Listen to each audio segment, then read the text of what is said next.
Hello! Hi there! How's it going, everybody? How's Sunday treating you? I hope it's treating everybody very, very well. Today, we're gonna talk about promises, oaths that are sworn, and things that are irreparably broken.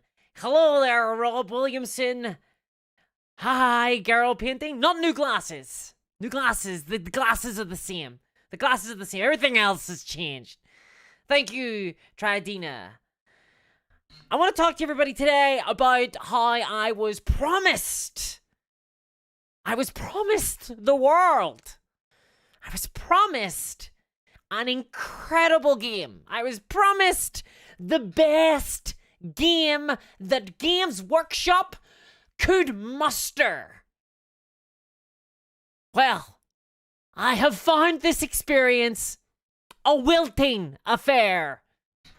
I have had to look at Games Workshop, snort, and say, "You are weak, old man." But let me tell you all about my experience. Let me tell you all. Same glasses, new uses, Samuel. Exactly. It's all new. There's been changes. Space Marines have arrived. Boxes have piled up. Madness has formed. I bought the Heart of Gur. I bought this thing. Look at this. Look at this box. Look at how big it is. Look how much it promises. Look. You know, there used to be a time whenever they sold these types of boxes, on the back of them, you'd see two little kids playing and like measuring tape and rolling dice, and they'd be smiling. They'd be like, "Oh, I'm having so much fun." They don't show that anymore because they get done for false advertising. They're not allowed. The ombudsman would get them if they were to show children having fun with Games Workshop games. They don't let you do it anymore. Games Workshop had to stop that. Back in 2006, I think that happened. So, I bought the Heart of Gur. It cost about £125, I think. I bought it like a couple of months back, but it was a lot of coins of the realm. You know, it was like a Roomba's worth of money, right? Trader says, "Let me guess, you should have went with Mantic Games instead." Actually, I don't know. I haven't played a lot of Mantic. It's like the one thing that I haven't really played. Mantic is I haven't strayed too close into that sphere. But I spent here's the big deal, right? This is not uneventful for me, okay? With WARCRY, I went in on it. I spent like a week painting. I spent a week like painting my Horns of Hashut. Came in the new season of WARCRY. It's a new edition, edition 2 of WARCRY. That's what the big box is. That's what the Heart of Gur is. This is edition 2 of WARCRY, okay? And I bought it, and you get the heart, you get the Horns of Hashut, and you get the Nurglemen. The ones I haven't put those together. I'm not putting those together. They're gross. They're gross, okay? I'm not putting them together. But I put together the Horns of Hashut, even though they're humans, and they worship the Chaos Dwarf God of Hashut. Or Haster. Yeah, it is Hashut, isn't it? Haster's a different thing. Haster's the Yellow King. Okay, so I spent like a week painting my Horns of Hashut, okay? It was kind of an involved painting process. It's Games Workshop miniatures. They have a lot of, they've got a lot of little details here and there. And because it's a skirmish game, I was like, I'm gonna put a bunch of effort into it. I'm gonna actually paint these models well. I'm gonna try it. I'm gonna do a little edge highlighting. I did edge highlighting like a wild person. So I spent like a week painting those. I spent about a week painting the terrain that came inside. There's a ton of terrain inside.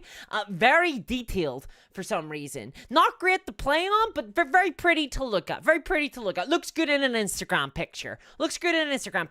So I paint that, okay? I slaved away to try and find an appropriate playlist of 80s metal that's rare enough that people haven't heard of it, but on the other hand, also is about a fantasy theme. Took a lot of time to find that, but I found the perfect playlist. I found the perfect playlist. I'll actually share that playlist in the Discord after this stream. I found it. It was incredible. It's probably the best part of the night, okay? So I did that. I did all this. It took me like a month or so to finally get WARCRY onto the table, and I slammed them down. I faced my opponent. I said, ha ha, I shall destroy you with my horns of Hashut. And my opponent placed down their completely grey miniature. They didn't even paint them. They kind of did the beginnings of a slap chop attempt, I think. They were slightly dry brushed white. But in any case, we sat down and we went to play, okay? This is hello there, Niall Murray. Evening, this is Wild Edge highlighting and everything. GG. This is a big deal for me. I don't like the edge highlight. Edge highlighting is nightmarish to me. I really do not enjoy it. It's pretty rough. It's really, really, really tough. Okay? So we randomized the scenario. So for those who do not know WARCRY, you can kind of play in a bunch of different... It's a Games Workshop product. They're trying to be all things to all people. They don't like pick a lane and get really good at it. They kind of try to make everything. We decided it's going to be a casual fun... It was our first time. Both players, first time playing WARCRY. Neither one of us had ever played it before. We didn't even know a ton about it. I didn't know a ton about it. I had little ideas here and there, but I didn't know like a ton about it. So... we decided to play with the cards, okay? We decided to randomize the cards. They give you cards, okay? They give you cards. Games Workshop, they give you cards. I don't know if you can get these cards anywhere else, but they give you cards, okay? They give you cards. So you get unit cards, which I'm a fan of. I like the unit cards. Oh, that's not them. Okay, but you get like deployment cards. You get like, here's your terrain. Put out your terrain like this, okay? So, there we go, right? And they give you, like, here are weird stuff that can happen, little kind of twists. They did some twists. So, we did that, okay? We picked a random scenario in the book, and then we drew a random twist. We drew a random terrain setup. We were like, let's just go random. Let's go for fun. Let's just randomize this bad boy. So, we did that. And we randomized it. And we played it. And the game was kind of trash, guys. I'm not gonna lie. I've played a lot of skirmish games. I didn't think it was that good. So, let me add a couple of caveats onto here, okay? Firstly, let me take you through the story of what happened. The initiative system interested me a lot. It still does. I think the initiative system in this game is probably the biggest win the Games Workshop have. At the beginning of the game, you roll 6d6, and you basically look for doubles and triples and quadruples of the same die. So if I roll like 2 6s, they come together, they're now a double, okay? If I roll like 3 6s, they're now a triple. Exactly. You get the idea. So the most singles you have, i.e. you have the number of dice that you have that do not match another die, whoever has the most of those goes first. They have initiative. But each faction has they have special powers. So for example, the Horns of Hashut, they got this, look, you got merciless cruelty, okay? The Horns of Hashut, merciless cruelty. You have to spend a double action, okay? So you got to spend double dice on that one. So if I roll a double in my initiative roll, my 6d6, I can spend it to do that during an activation. This is a cool system. I actually really like that. I think that's an interesting system. I think that's a ton of fun, okay? But everything else kind of fell apart for me. In a lot of ways, my first impressions of WARCRY is that it feels a lot like Necromunda, which shouldn't be too much of a surprise. It's a Games Workshop game, but specifically the elements where the game is incredibly swingy and utterly inconsistent. It really feels like you're in a feast or famine, okay? Except in a lot of ways, it's worse than Necromunda because it feels like you're playing a glorified game of Yahtzee, where you're desperately trying to roll more 6s than your opponent, and that's all that matters. So, to give you an example, you crit on a d6 if you roll a 6, okay? So, to give you a bit of an idea, I have a character, where is he? He's here, he's in a bag. This is my storage solution. Here it is, my storage solution. I want to freak some people out here. Woo! Look at my minis! Look at that, I'm keeping them in a bag. Woo-hoo-hoo. So, I've got a guy here. Let's pull out his unit cards kind of awkwardly. All right, so Here we go. Right, so here we go. We got my flamethrower dude, okay? He's pretty sweet. Okay? He's pretty cool. He's got a little flamethrower. I think he looks really cool, all right? So he's got, like, an ability here. He can shoot his little flamethrower, all right? He rolls, you see the little sword? That means he rolls 3 dice. He rolls 3 dice when he's attacking. He rolls 3d6, all right? And then ignore the little fist icon, and then the little skull with the 1/5, all right? This is important. This is really, really important. I roll 3d6, okay? If my strength is higher than your defense, I'm trying to get a 3+. If my attack is lower than your defense, I'm trying to get a 5+. If my defense or if my attack is the same as your defense, I'm trying to get a 4+. Very simple game. Big benefit to this game. I think very, very simple, very easy, very quick, very, very, very intuitive to grasp. I think that's probably the strongest part of this game. That is very intuitive to grasp. A child, a monkey could be sat in front of the game and it would kind of have a bit of an idea of what was going on. So I roll the dice. I roll my 3d6. Okay? If I roll, say I've got more strength. I've got more strength than your defense. I'm stronger than your defense. My flamethrower, so I'm trying to get a 3+. For every 3+ I roll, I'm going to deal 1 damage. 1 damage for rolling 3+, unless I crit. If I roll a 6, I will, instead of dealing 1 damage, I will deal 5 damage. 5 damage. 5 times my normal damage. What does this mean? It means I have this huge variation in the amount of damage that I can deal with a single attack. If I'm trying to deal any amount of damage, I'm banking on 6s. That's it. I can either deal 3 damage or 15 damage if I hit you. That's a crazy amount of variance. And I want to tell you right now, my guys are running around with 12 health. It's absolutely absurd. My health is 12. So people are either slowly wilting one another down with these kind of little, these little weenie attacks. I'm gonna get you. Oh no, I've dealt 2 damage. No. It's either that or you're blasting each other from off the table at random. Oh, I rolled a couple of 6s. Now you die. Woohoo! It just didn't feel strategic. It didn't feel nuanced. This is the worst thing. It didn't feel satisfying. It didn't feel fun. It didn't feel, there was something missing from it. Genuinely.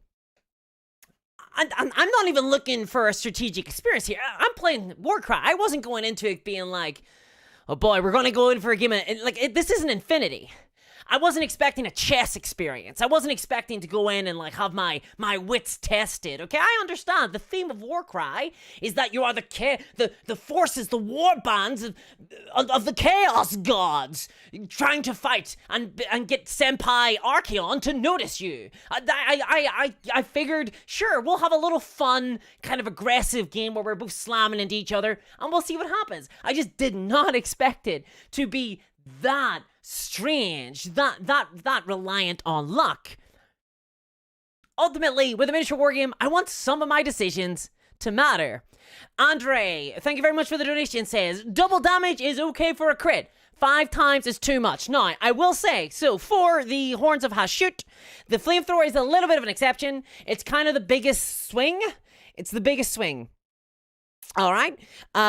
Most other stuff, in fact, I will say the Horns of Hashut, it feels like, are sort of designed to be a little bit more consistent, okay, compared to other forces. So if you look at my little mace man here, he deals 2 damage or he deals 4. So he does double his damage, okay, on a crit. He does 2 or 4. This is the least amount of variance I've seen. My opponent was playing as the Be'lakor fellas, the Be'lakor lads, the Chosen of Be'lakor, something like that. The City Watch, but with more spikes.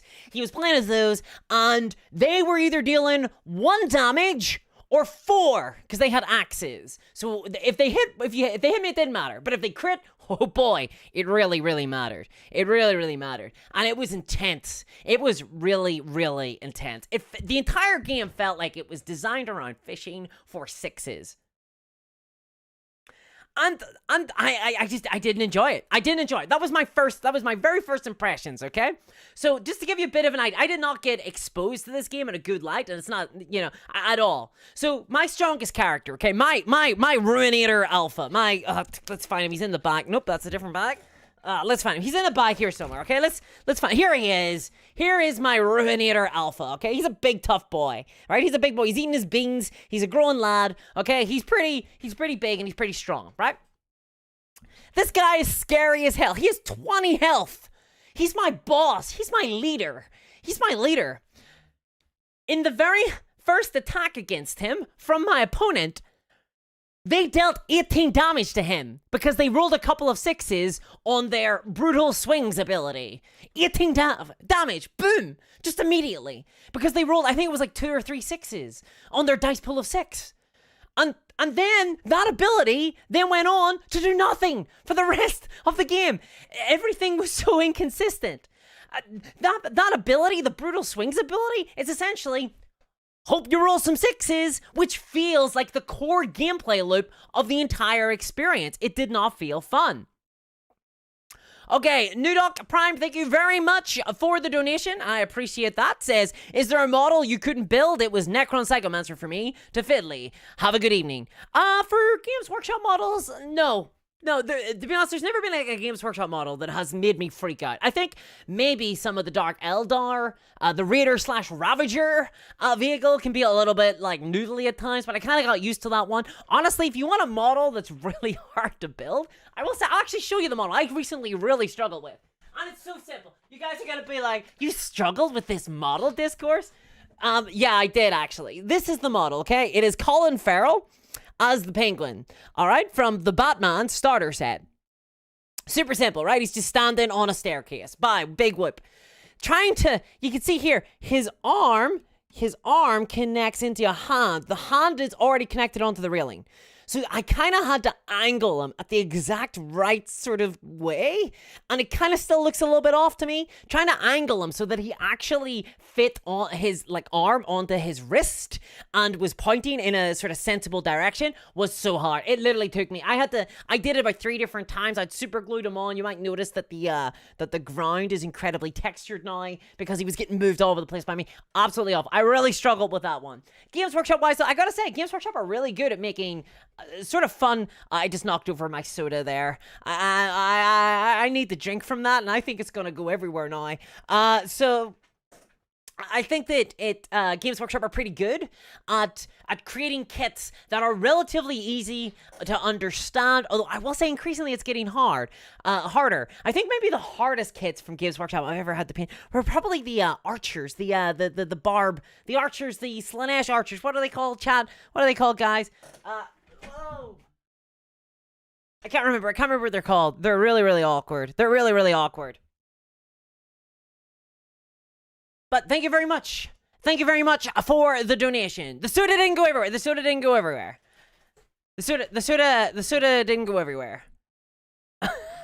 If that penguin figure isn't implemented into your Space Marines, I'll be devastated. Oh. Well, he will have to be, won't he? He will have to be.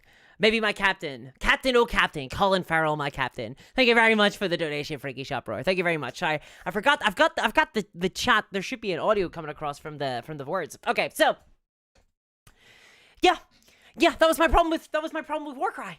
It didn't feel like I was kind of rewarded for making just the barest of strategic decisions, okay?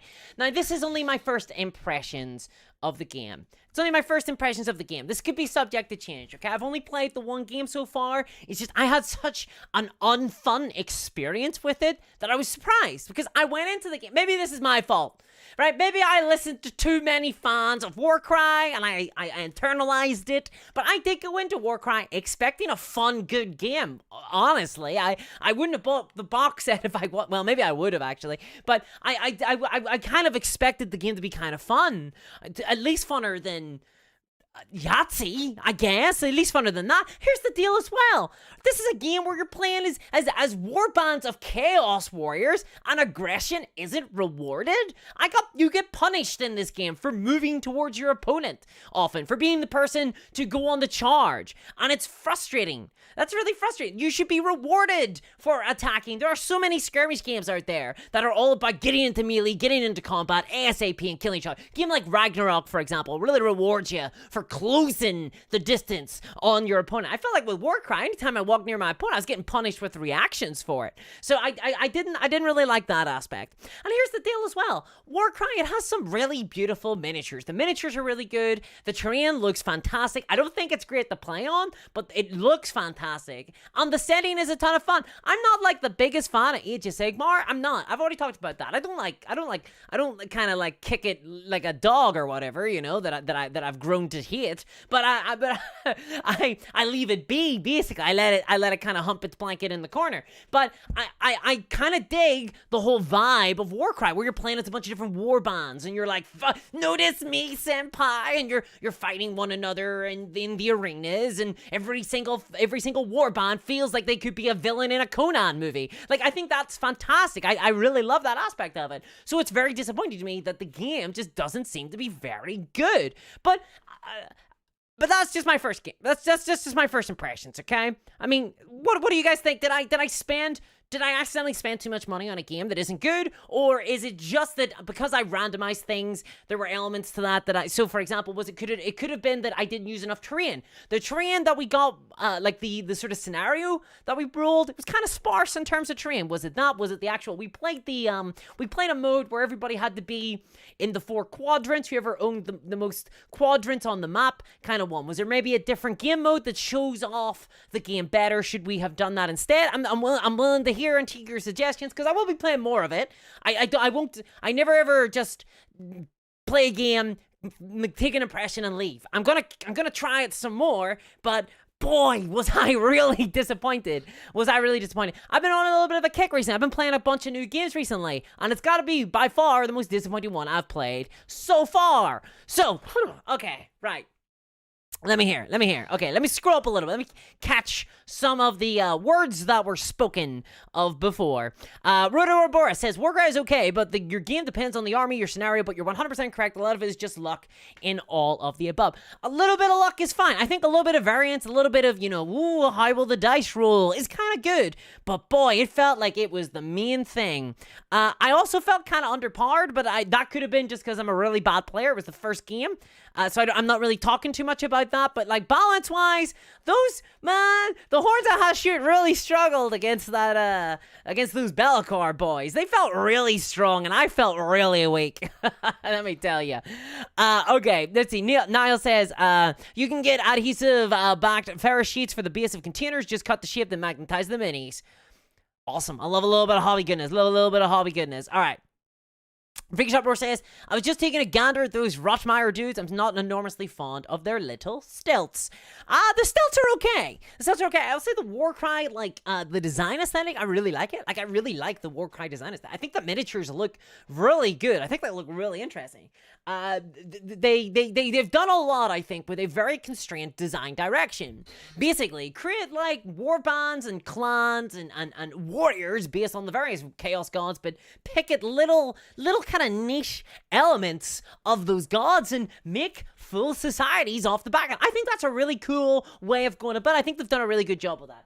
I don't mind the stilts. The kind of swamp people aren't to my taste. Look, I live in Belfast. It's in Northern Ireland. It's basically a swamp. I live amongst swamp people. I am a swamp person. I don't need more of that in my fantasy.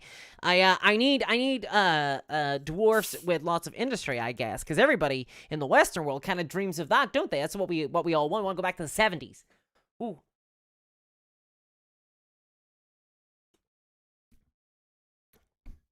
Okay. Let's keep going. El Gordo says, I have a load of recent Kill Team, WARCRY, and BOME in my pile of shame. I'm seriously considering shoving the lot up on eBay and pulling the plug on any future GW stuff. Oh, and Cursed City too. Oh, again, Cursed City, beautiful miniatures, but I've heard really bad things about the gameplay. God, I'm starting to think that maybe Games Workshop aren't that great at making games. starting to, because if this is their best, if WARCRY is their best, I don't know. And I'm not like I'm not taking a dump on any particular designer here. I'm just saying that, like, do people play these games? Look, I'm pretty well played. I've played a lot of different games in the miniature war game hobby, and I could list probably about at least 10. 7. I'll throw it. I could list 7 games that I would prefer to play than WARCRY, just like immediately, you know. 3 of them I played on the same over the last like couple of weeks. Jason says instant obliteration or death by 1,000 cuts. Nah, thanks. Yeah, that's kind of how it felt. Now I know that these sorts of like random variants were like, you know, it's either all or nothing. They can kind of, I think that Games Workshop have this particular design ethos where they work everything out mathematically.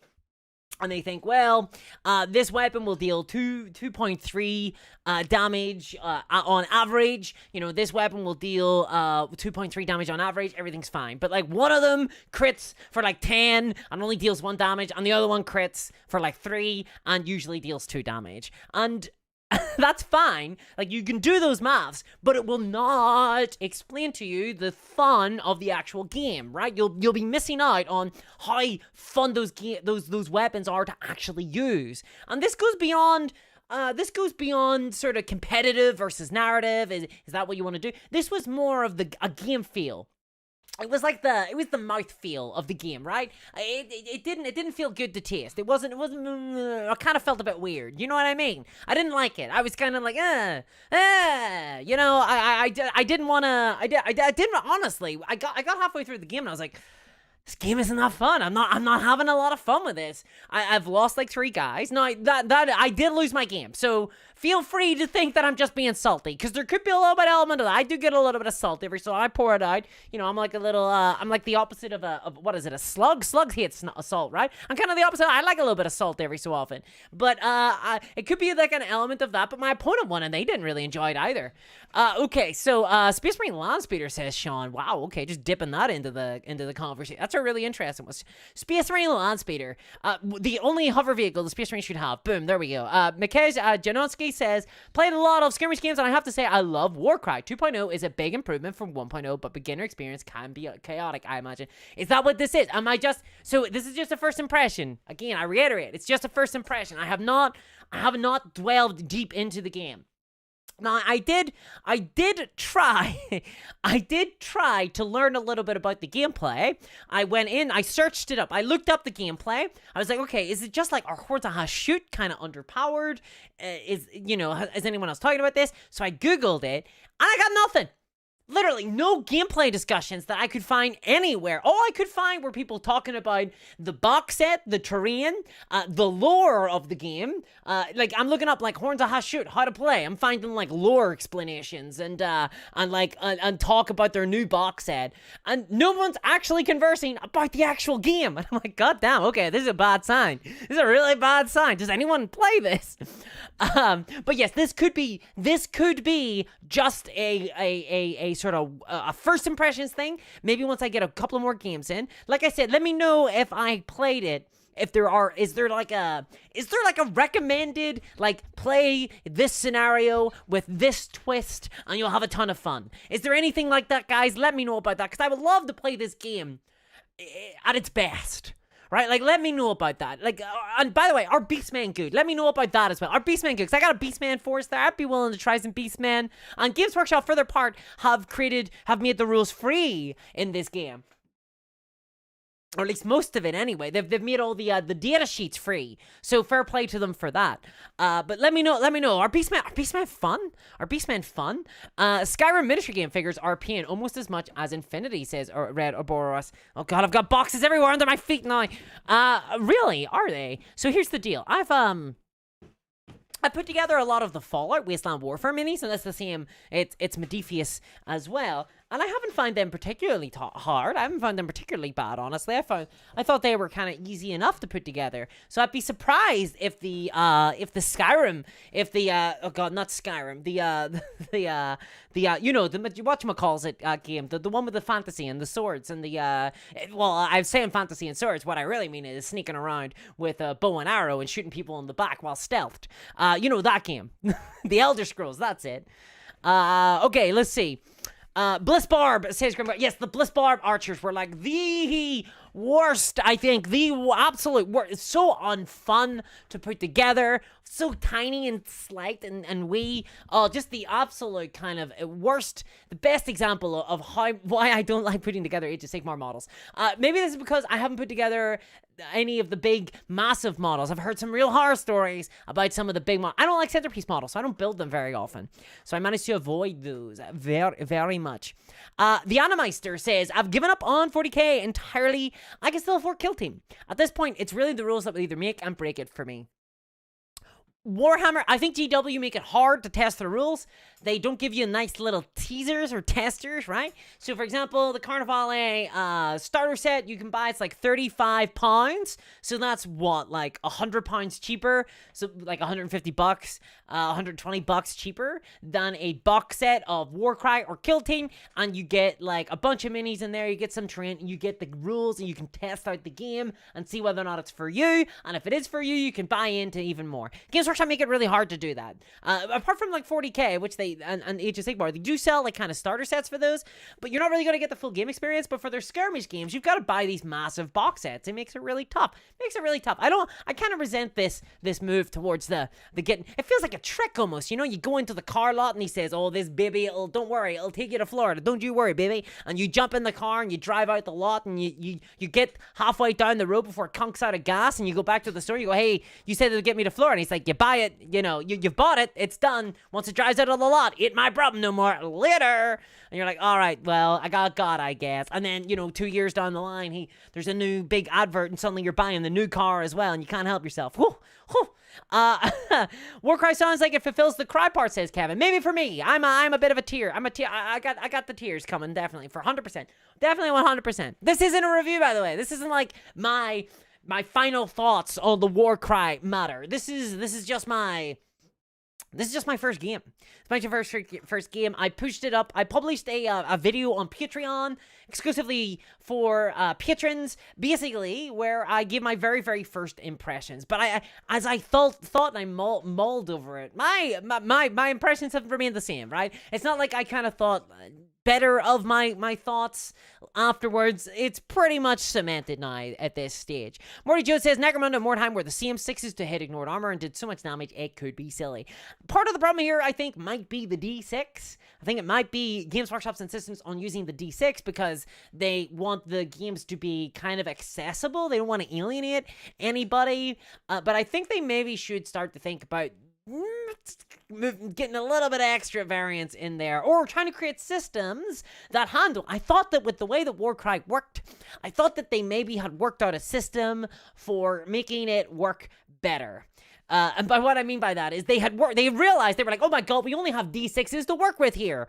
How about we work a system where we try to mitigate some of the worst aspects of using pure D6s? It doesn't feel like they did that. Doesn't feel like they've done that. All right. Redoboris, Warcry is more play the scenario than beat each other up. So the scenario we played, we ended up just meeting in the middle of the board, really. We kind of got an interest. We did get an interest in deployment. So we got, whenever you're deploying a Warcry, you get 3 sort of deployment groups. You get like a dagger, a shield, and a biscuit. I can't remember the third one. So my dagger were off board, okay? They were coming in on turn 2. You gotta like split them up, like 3, 3, and 4 for me, because I have 10 guys. So your dagger are like off board, okay? Your shield, they have to deploy 6 inches from the center facing your opponents, and then your biscuit, they have to go off to the right hand side of the board. So you kind of have like, I've got a guy here, I've got like 3 guys here, I got 4 guys over here, my opponent has 3 guys here, and 4 guys over there, right? And then we both know that there's someone gonna come from the other end of the board, and that's fine. But because of the scenario, it was like, you have to own the 4 quadrants, you gotta have a guy here, you gotta have a guy here, you gotta have a guy here, you gotta have a guy there. We just met up in the middle. So that we were contesting as many of the quadrants as possible, and just kind of hit each other. I guess, until someone won. And they rolled more sixes than me, and my guys died, and it kind of spiraled out of control, and I couldn't kind of handle it. Maybe this is the fault of the terrain. Maybe the terrain that we were given out, we were told to utilize. We got this one, actually, so maybe this was just too little. We got this one, where there was one big one in the middle, and then a bunch of kind of scatter terrain all about. Maybe this was just too little. Maybe we should have used more terrain. Maybe we should have, if we had used, like, this one, it might have been better. But we just wanted to play the game on its terms, you know? We just wanted to play the game on its terms and randomize stuff, because that randomized element sounded like it could have been a ton of fun. There's lots of elements of WARCRY that I think could be a ton of fun, so I hope that I'm wrong. I hope that I am wrong. I would love to enjoy this game.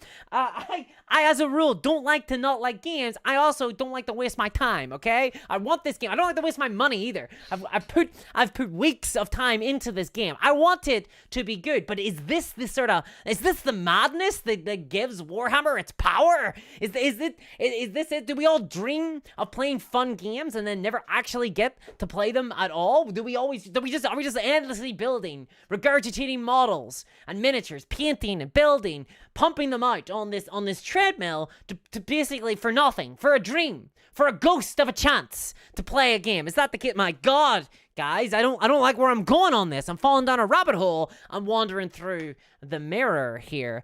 Samuel Roberts says, "Oh God, those metal scorpions were the bane of my army building." I don't remember those. I do have some vague memories of metal wings on a plastic base. I can't remember what they were, but I remember it being absolutely awful.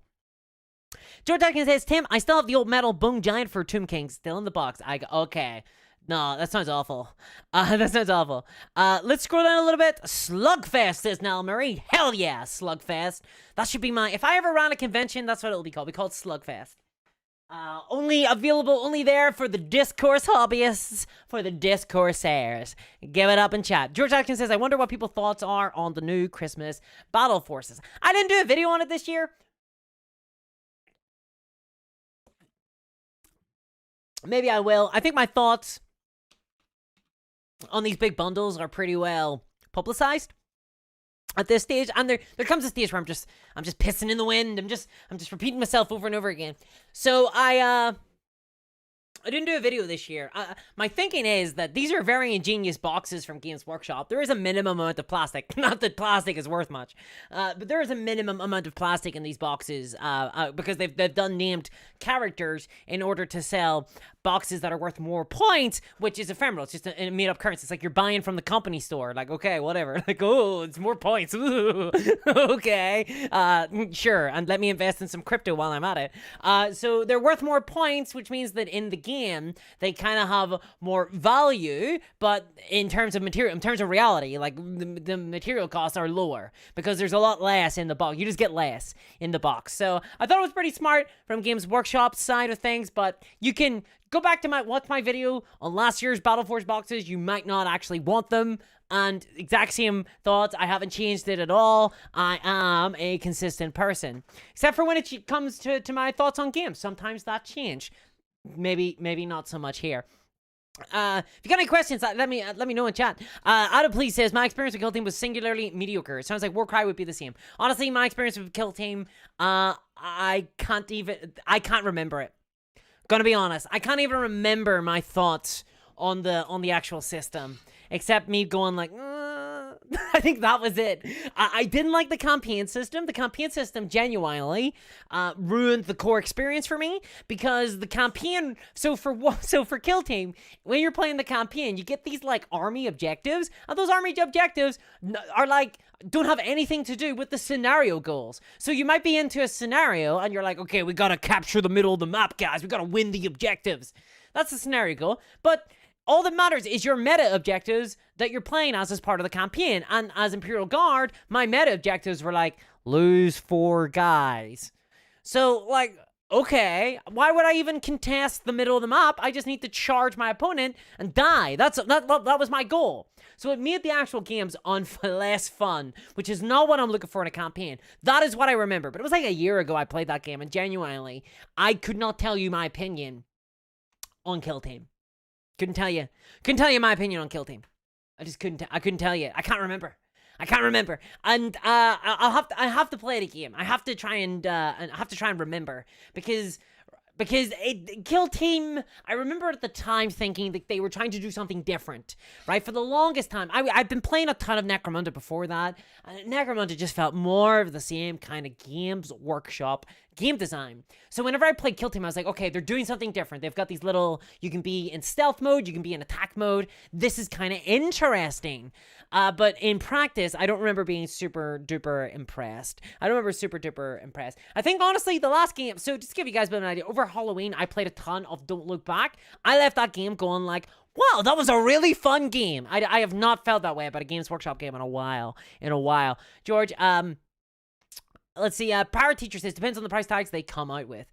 This is making me nostalgic for old Necromunda, says Sean-Ree. I've never actually played the original Necromunda. I never did. I'd love to try it. I kind of dig the idea that no one comes with armor. I like that. Rigoso says, Guerrilla Miniature Games has a lot of battle raps and more time if people want a good game. Yeah, Guerrilla Miniature Games has a ton of battle reports for all sorts of different games. I totally recommend checking it out. Click a random game. The one thing I will say is that Ash Barker is the purveyor of that channel. He doesn't do a great job of kind of introducing the game or rather kind of explaining the game as he plays, but they're fun if you know how the game works. I think it's a ton of fun to watch. I've watched a bunch of his battle reports. I've watched his channel a lot. I've been a subscriber for a really long time, and I'm always 100% certain that in real life he would detest me. I think he would detest me. Okay, so I've never spoken to him before, but I assume that he would. Jahaz says, Warcry definitely requires more mission curation. The random out generation is a bad idea. Okay, that's good to know. Thank you very much for that, Jahaz. On the one hand, that's bad, right? Because this is like, we were playing it completely casually. If new people are buying this game and they're playing it like that, people are going to play it like that. That's kind of the way the game will be experienced, right? People will go in, they'll play it like not having a tutorial in your game. Doesn't matter if the game's fun. Ultimately, if no one knows how to play it, then that's kind of a struggle. But thank you for letting me know about that. I'm not having to go at you by that. I'm not having to go at you. But thank you for letting me know about that, because I will try a more curated experience. If people have suggestions on what specifically to play, let me know. I'm willing to give the game a chance. I may come across as a little bit of a Grinch, a little bit of hobby Grinch on this channel, but I'm not actually a Grinch. I give people the benefit of the doubt. I give games the benefit of the doubt. I want games to be good. I want games to be fun. I want to have fun with games. I want the hobby to be incredible, as best as it can be, as big as this Warhammer hobby can be, guys. As big as this Warhammer hobby can be. Come on, snuggle up, Fallout. You're in the Warhammer hobby too. Come on, Wasteland Warfare. Why not? DC miniature game. Come on over here into the Warhammer hobby. Come on, guys. I just want it to be as good as it can be. Sean Grimm says, I've walked away from GW entirely. Woo! Walk away, yeah. I'll use my old GW models with one-page rule set and have way more fun. Most importantly, one-page rules commitment to the wargaming community is worth every cent. I think that this is where one-page rules have really, they've really taken off from in this direction, right? I think they've managed to create a sort of, not a goal, like a mission statement, right? Where genuinely, they're just trying to make a really fun, simple, casual game, and I think they have succeeded in that swimmingly. They have shown that there is an appetite for strong, coherent, easy, accessible miniature war games out there, and I applaud that. That's why I like to work with one-page rules, because they demonstrate that this hobby can be much bigger than just a single brand, than just a single game. People want to play fun games. They want fun tabletop experiences. It's not just about painting. It can't be about that. That's a huge element. It's not just about building. It can't be about a big part of it. It's not just about collecting or lore or anything. It's about gaming as well. That's a huge part of this hobby. And I think One Piece Rules has demonstrated that really, really well. Although obviously I think sort of solidifying themselves around Warhammer has definitely helped them a ton by presenting alternative Space Marines. I think that's huge. But there's lots of people out there who have created alternative Space Marine STL files that you can print off at home. It's really the game that has won over so many people, I think, with one-page rules. Whew. Okay, Efren, out of the box, warbands feel fairer than custom armies built from Age of Sigmar armies. I don't like that. I've heard that before. I've heard that the warbands are kind of weak, which kind of sucks because the warbands are the funnest part of Warcry, in my opinion. I think the warbands are really cool. I think that they look really, really fun. I think that they have like a really cool vibe to them. So I'm sort of sad to hear that that's the case. I don't like the idea that it's kind of funny because Kill Team's kind of the opposite, right? The compendium forces in Kill Team are terrible, are like god awful. I got scammed, by the way. I bought that compendium. I still feel scammed. I wish I had brought it back for a refund. I really wish I had. I feel absolutely scammed by the compendium. But the forces in there are rubbish. They were like, hold up. They were like, here you go, sir. Welcome to the waiting room. You can sit here with your crappy little Space Marines. Don't worry. In 6 months' time, we will serve you up a much better version. But you can get to pay us $140 for the privilege. No, sorry, I said $140. I meant $200. Jeez. Oh wow, $140. That would actually been a good kind of price for some of those boxes. But yeah. It's kind of funny, whereas Warcry seems to be the opposite, where your kind of compendium forces are so much stronger than the warband forces, which is wild. Oh god, by the way, they're now putting all of the Warcry warbands into the codices of Slaves to Darkness. Like, why? Why? As cool as that is, why not just make a generic, like, you know, like cult force? Now they gotta, like, is that even balanced? Those forces are either gonna be too good, in which case you need to buy Warcry forces, or too bad, in which case, what's the point? Oh jeez, I just want a balanced fun game. That's all I want. I just want a balanced fun game with cool mechanics and interesting narrative decisions. Okay, sorry. Okay, right. I'm doom spiraling again. I need to get out of this. Okay, let's consume. Hold on. Let me get some more of this. I bought this. It was on sale. I got some Pepsi Max cherry. I have popped my cherry on it because I'd never had it before. It's pretty good. It's pretty good. I like it. I like it a lot. That could be all the sugar though. Wait, no, it's Pepsi Max. It doesn't have sugar. Could be all the sugar replacements that I think are much more unhealthier than just sugar. But there we are. Neil Murray says lots of great small independent game developers like One Piece Rules, Fistful of Lead uses deck of cards, for example. Yeah. So one of my big blind spots in this hobby is Malifaux. I haven't played Malifaux. Honestly, for the longest time, I've been scared away. Earlier on, you were asking me about the hardest mini I've had to put together. For the longest time, I was scared away by the Malifaux reputation for having really difficult models to build, like really difficult models to build. But I've never actually built them, so I need to try that game out. I need to try that game out. For sure. Azag says, why is GW not doing more co-op board games? I think that's a niche that's probably also the best way to get new people into war games. I think honestly they could be huge. Maybe Games Workshop just didn't see the sales, and that's why they don't like it. Curse City, I think, was a huge opportunity. But I recently did a video on Curse City, got like 10k views, which is like kind of like half the amount of views that I normally get. I don't think that people care about Curse City at all. I just don't think they care about it at all. Andre, thank you very much for the donation with the cream soda heretic statement. Not at all. I am no heretic. I'm just temporarily out of cream soda. So I was trying to think of something to say, but I that's really it. I'm just temporarily out of cream soda for now. But we will make it better. I swear to God, we'll get some cream soda. Honestly, we will. Cream soda's gone up in price recently, which is, and it hasn't been on sale. This was actually cheaper than a bottle of cream soda. What the hell? I buy cream soda because it's like the budget option. But it wasn't. Just drink water, says Alan. That carbonated shit and aspartame is really bad for you. Alan, I never really drank like a ton of carbonated beverages until streaming, because I need to drink something and I needed to have energy. You know, this ain't your Uncle Adam stream. I'm not calmly sipping a little coffee and just being like, oh yes, I'm gonna answer your questions calmly and rationally and with a soothing voice. No, I'm gonna scream and I'm gonna yell and I'm gonna pace back and forward. I need my energy drinks, and I don't drink energy drinks, you know. So I need my vim and vinegar, right? And that's what I need. Valentine says, my worst building experience was the Bliss Barb archers from the Hedonites of Slanesh. That's Valentine, that is exactly the same experience that I was mentioning before. Yeah, that's exactly what I feel. Oh my God, we're on the wrong, boom, here we go. Ball, how about that? There we go. Now the chat's up on the screen. Whoo. For those who like the full screen things, although I think it might be too small to be of use to anybody. Tell me about that.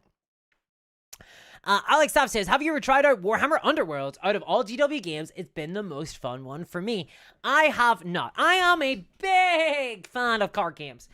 Good ones, not Magic the Gathering. That's a lie, actually. I don't mind Magic the Gathering, from the little that I've played of it. But I'm a big fan of, like, Netrunner. I've been really enjoying that recently. I'm a huge fan. One of my favorite games, actually, and I'm including miniature war games in here. One of my favorite games is the Arkham Horror LCG. I'm a big fan of card games. So I'm a little bit worried, okay? I'm a little bit worried if I liked Underworlds, because it's kind of like this unholy union of my two favorite tabletop experiences, cards and miniatures. It kind of worries me. I have the potential wheel. I have the wheel potential to go all in on that and kind of go a little bit buck wild, and that kind of concerns me. Though on the other hand, I can't help but feel like a card game and miniature game are kind of. So what are the cards doing and what are the minis doing, right? Like, aren't both of them kind of ancillary to the experience? You know, like at a certain stage, you have to say, get out of the room. You know, like the guy dressed as Superman watching in the corner. Like, what's the point in that guy? Sometimes you just got to be like, okay, well, this isn't doing anything for me. I just don't know what both add to the experience. I want my cards to kind of tell the story where, for example, they represent different things. So to give you an idea, in Arkham Horror LCG, you've got a card that's the gun. And you're like, okay, I'm equipping my gun, I'm drawing my card. That's a follow, by the way, on Twitch. That will show up here because I've got it all hooked in to the same system. There you go. I think the members are as well. If you're a member on YouTube, I think if you join, it comes up on the screen as well. But don't hold me to that. I'm not 100% sure. You can actually, so here's a fun thing. I just discovered this. So you can actually send a message via Twitch. There's like a donation on my Twitch channel, and you can like donate and have it read out a message. So there we go. I kind of like, okay, low key, I'm a little bit worried that one day I'm gonna get demonetized because of that. But there we go. No one ever uses it, so I still haven't seen if it works. No, I think I saw it once. It was like a couple of months back. But anyway, what was I saying? Yes, so I'm not too sure. I'm not too sure whether or not the miniatures will add a ton of stuff to the cards. With Arkham Horror, you equip a gun. You basically play the card that's I have a gun, and you equip it. Or in Netrunner, for example, you have firewalls and you play them face down. What do the cards do in Underworld? Like, what is the point in the cards if you've got little miniature man running around? What's the point of those guys? What's the point of them? I quite like the revamped Hero Quest, says George Atkin. So here, okay, y'all want to hear a sit? You all want to hear a sit? Okay, so I haven't played Hero Quest. I haven't played the old one. I haven't played the new one.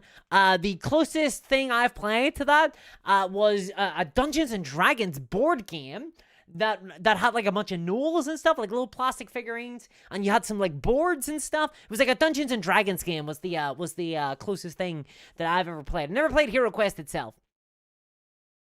What lipstick is that? I love the shade. Oh my god. It is this one. Nope. It is this. It is this here. It's NYX. It is that one. I don't know if that's going to help you at all. It is that one there. It has seen better days. It has seen better days. I really like the shade too. Thank you. Okay, there we go. But beware though, I am enhanced. By the camera, and by that I mean I think that everything has a slight little tinge to it because of the green screen behind me. Okay, gotta not buck wild chat, says Kevin. Buckaroo. Scython. Worst building experience for GW minis. Putting together Wraith Guard models. They kept falling apart while I was putting them together, painting them. And still today, they lose an arm or a weapon. Actually, I don't have Wraith Guard. I actually always find Wraith Guard kind of lame looking, I'm gonna be honest. I never liked them. Even, I collected a small Eldar force, like, back in the day. And I always thought that they looked a little bit, like, lame. A little bit, like, I don't know, like, lanky? Or something. They kind of have the proportions of, like, you ever seen It Follows whenever she's in the bedroom and the knocking at the door, you're like, oh, is it the thing that It Follows? And then the mom opens the door, and then from behind her, a big, tall, lanky person that kind of leans into the doorway and comes through. That's a Wraith Lord to me, okay? That's a Wraith Lord to me. I don't really dig them. Let's see here. Love Netrunner for how easy it was to fold a narrative into your deck. Sad the direction of the Community 2 development after the IP loss, though. Says Ada, please. Well, they've got the Nisei, right? Or Null Sector, or Null Signal, it's called now, where it's totally community developed card game. No profit at all. They're just putting out cards, they're building them semi-official, they have tournaments and stuff. I think that's really cool. I think it's a really cool development on the game. It's just a collective now, a gaming collective that runs it. I think that's really neat. I'm really interested to see how well it does. I hope it does well. Redobora says, Cthulhu must die. Board game, grip miniatures, and Cthulhu. Take my money, please. Funny fight games, they just love that Cthulhu business, don't they? I've never played Cthulhu Must Die. I never played it. Discourse, if you can handle building kingdom death models, as you've seen it before, you will have no trouble with Malifaux.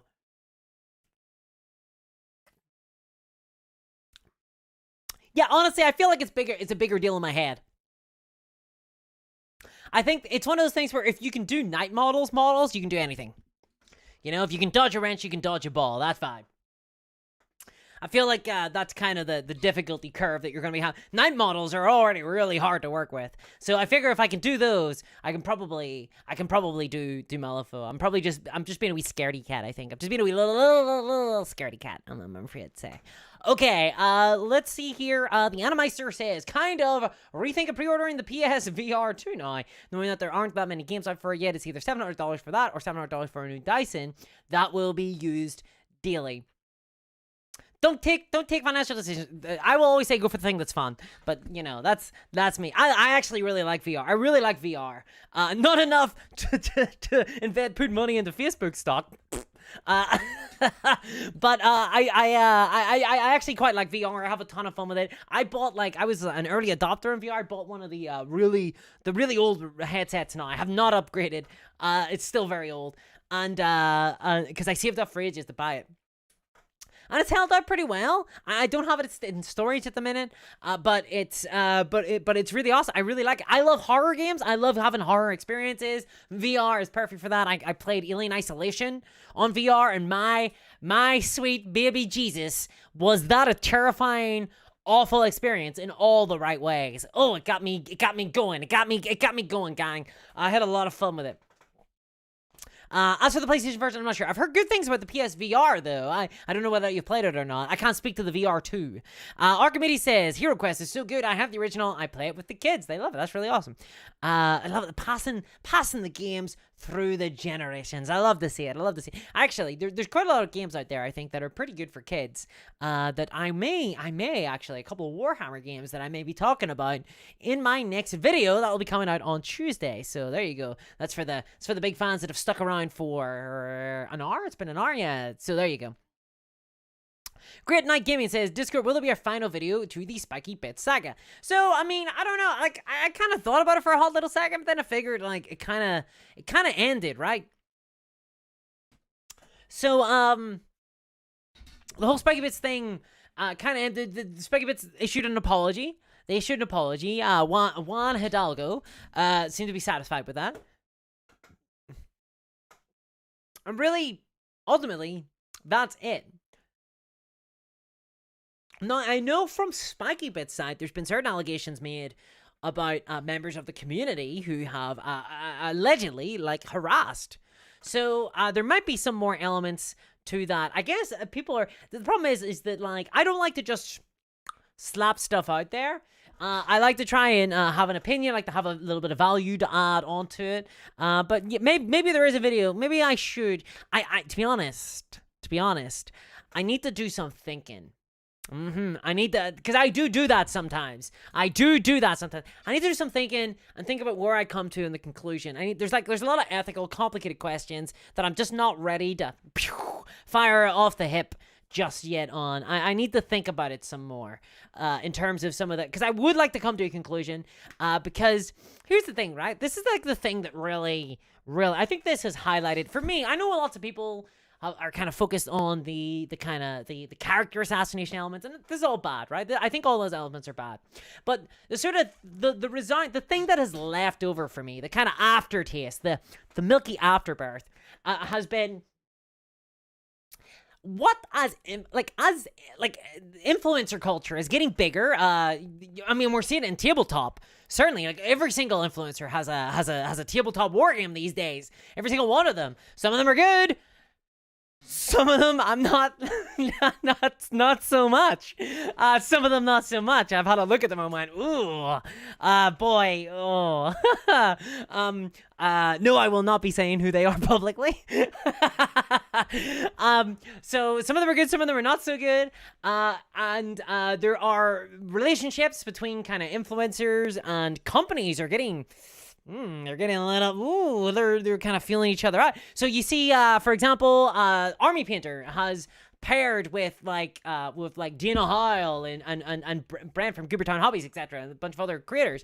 And this isn't bad. Like, I'm not saying that this is bad. I actually think it's good. I think it's good for everybody whenever companies partner with content creators. I think that's really wise, especially whenever, let's be real, whenever they're not Games Workshop, because this is a way for these smaller companies to try and penetrate the larger markets. Just listen to everything I say and imagine that I'm Tobias Funke, okay? Everything has a sexualized element here. So they're penetrating into the market using these content creators, using these big personalities. Like you go out on a date. So that's kind of good. That's kind of good, right? And I will say, Army Painter, for their part, have been like super open about their kind of business workings and their dealings with all these various content creators on their painting team. And I know that at least Dana Heil, she's one of the content creators there that I follow the most.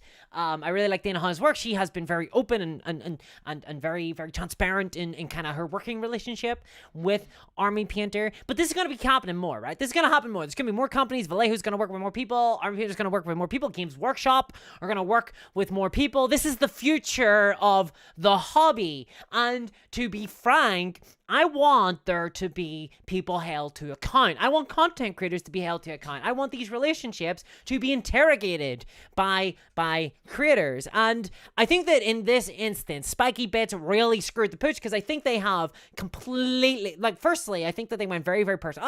I've given my opinion. You can watch the video if you want my opinions on it. I think that I've been pretty clear on it. But what I'm left with is this idea that, yeah, actually, we do need to keep an eye on this, because firstly, well, there's legal elements. Obviously, content creators have to disclose their relationships with companies for whenever they're reviewing products, for example. But also, there's these opportunities, I think, for kind of low-level corruption to occur. And people hear the word, I think, corruption, and they think like the warlock spell, like it's this wild thing that occurs. It's not really. Corruption can be very simple, and it can feel very innocuous. So, for example, if it's a case of just sending out products, for example, there is an element of there can be corruption there. So you have to always be clear with your viewers that you get the products for free. That still doesn't happen on platforms like Twitter, for example. It's not always obvious when objects have been sent out for free. Even I kind of screwed up a little bit, I think, in some of my earlier tweets. No one pulled me up on it. No one pulled me up on it, but when I reflected on it, I was like, oh, I should have been more obvious that this product was sent to me for free. So I think that there's definitely a huge value in there being eyes on influencers that are able to sort of make sure that they are not behaving unethically. I think that in this case, Spiky Bits, they went about it wrong. They really did went about it wrong. But I think that we're going to need more. I'm trying to find a word for it. More attention paid to the relationships between influencers and companies. But maybe I'm being a little bit negative. Maybe I'm being a little bit pessimistic. What do you guys think? Box under your legs, you mean? Says Tony. No, under. Guy Becker says, I've been enjoying the deck of rules for my games to add some twist to my boring game. I don't know the deck of rules. What is that? Gigabachi says, have you watched Cabinet of Curiosities? Yeah, I've watched the first 3. I like to watch sort of stuff like that when I'm painting, and I haven't been painting. The only thing I've painted recently has been this fella, this little Batman minis character, but I haven't painted in a little bit. I've been playing games. I've been playing games recently, so I haven't got to really watch a lot, but I'll probably be catching up soon. So far, I've enjoyed what I've seen. The very Lovecraft elements so far, very, very Lovecraftian, and I'm not against that. The shows have been okay. I'm a huge fan of anthology horror, so I'm gonna watch it all till the end. Then I'll probably have a better idea. Adam Please says I play BattleTech with my kiddos. Thank you very much for joining there, Scython. Thanks very much. I appreciate that. Any thoughts about the new Guard Codex? So firstly, with the Guard Codex, everyone seems to be obsessed with Yarrick death. I don't care. As someone who's like been a long-term guard player, I don't care. I feel like the guard should probably have more turnover of named characters, because it's the guard. It's the Imperial Guard. They need to go. They die, okay? They die. They're mere mortals. That's kind of the power of fantasy. And I'm okay with, like, so same with Creed. With Creed, I'm actually I think it's kind of cool that his daughter is now in charge. I think that's fun. Plus nepotistic. That's the guardsman for you. In terms of the models, I absolutely adore the big, massive, the big weapon teams. I'm really liking that. But aside from that, I haven't really checked out the new codex, because I don't really, I'm not like super invested in them anymore. I used to have a big army, but I don't have them right now. If they're good, if they're fun to play, and that's kind of, I guess that's different from saying that if they're good, but if they're fun, to me, good means fun to play and competent. If they're fun to play and competent and can put up a fight, then I might actually crack out my old guard, and I might repaint them. I hope that the actual cost of a 10-man squad is relatively cheap. Not a ton yet, but I probably will read it myself. I probably will look at it myself and give it a little bit more of an idea, because I haven't watched any like, I haven't watched. Ash Barker usually goes through the codices. I haven't watched that. I don't watch Valrak, so I haven't seen his like gibbering on whatever the new lore content is. So I don't I haven't really checked that out. So I don't really have tons of big opinions. I do like the look of some of the models. I do like I'm gonna get crucified for this, but I actually quite like some of the new miniatures coming out. I just hope that they're not too expensive.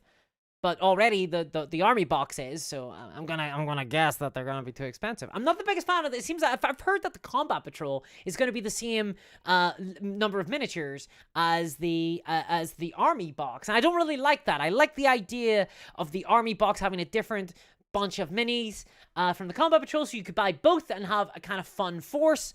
But this is all under the assumption that the army box is not a limited edition seal and is actually just a thing that you can buy and was also cheaper. That's the world that I live in. That's the world I like to live in. But I don't think we live in that world. I don't think those army boxes are worth it. Neil says, deep dive discourse rather than rapid reaction for the win. Thank you very much, Neil. As the police, no fill in measurement either, which helps them a lot. Ooh. Stu Rat says, what? You want us to waste our time and money? No, I don't want you to waste your time and money. In fact, I desperately don't want you to waste your time and money. That's why I like to do what I do here. I like to do what I do here because I don't want people to waste their time and money. And I feel like there's quite a lot of that actually in this hobby. I think there's quite a lot of wasted money goes on stuff that ends up sitting by in piles, all because of cheap marketing tricks. Great night, give me Zimmy, or does Discourse say she does think in the same way a nerdy guy says they get a lot of action? Yeah, I'm always firing from the hip. I just pretend, you wouldn't know about these thoughts. They're from another school. So Consummate Nerd says, hello, Dismissers. I'm here for the lies. Hello there, Consummate Nerd. I'm here for the fun. I'm here for the joy. I'm here to hang out. Also here for the lies. Freaky Shopper says, the thing about the whole spiky bits Hidalgo 30k subreddit mod debacle is that no one emerged from that looking particularly good. No one took the high roll. They all ended up looking rather silly. They did, didn't they? And then so did I, because I made videos about Drama Llama and everybody hates that. But I thought it was really important to get the word out there about what was going on. Honestly, I thought it was really important to report on.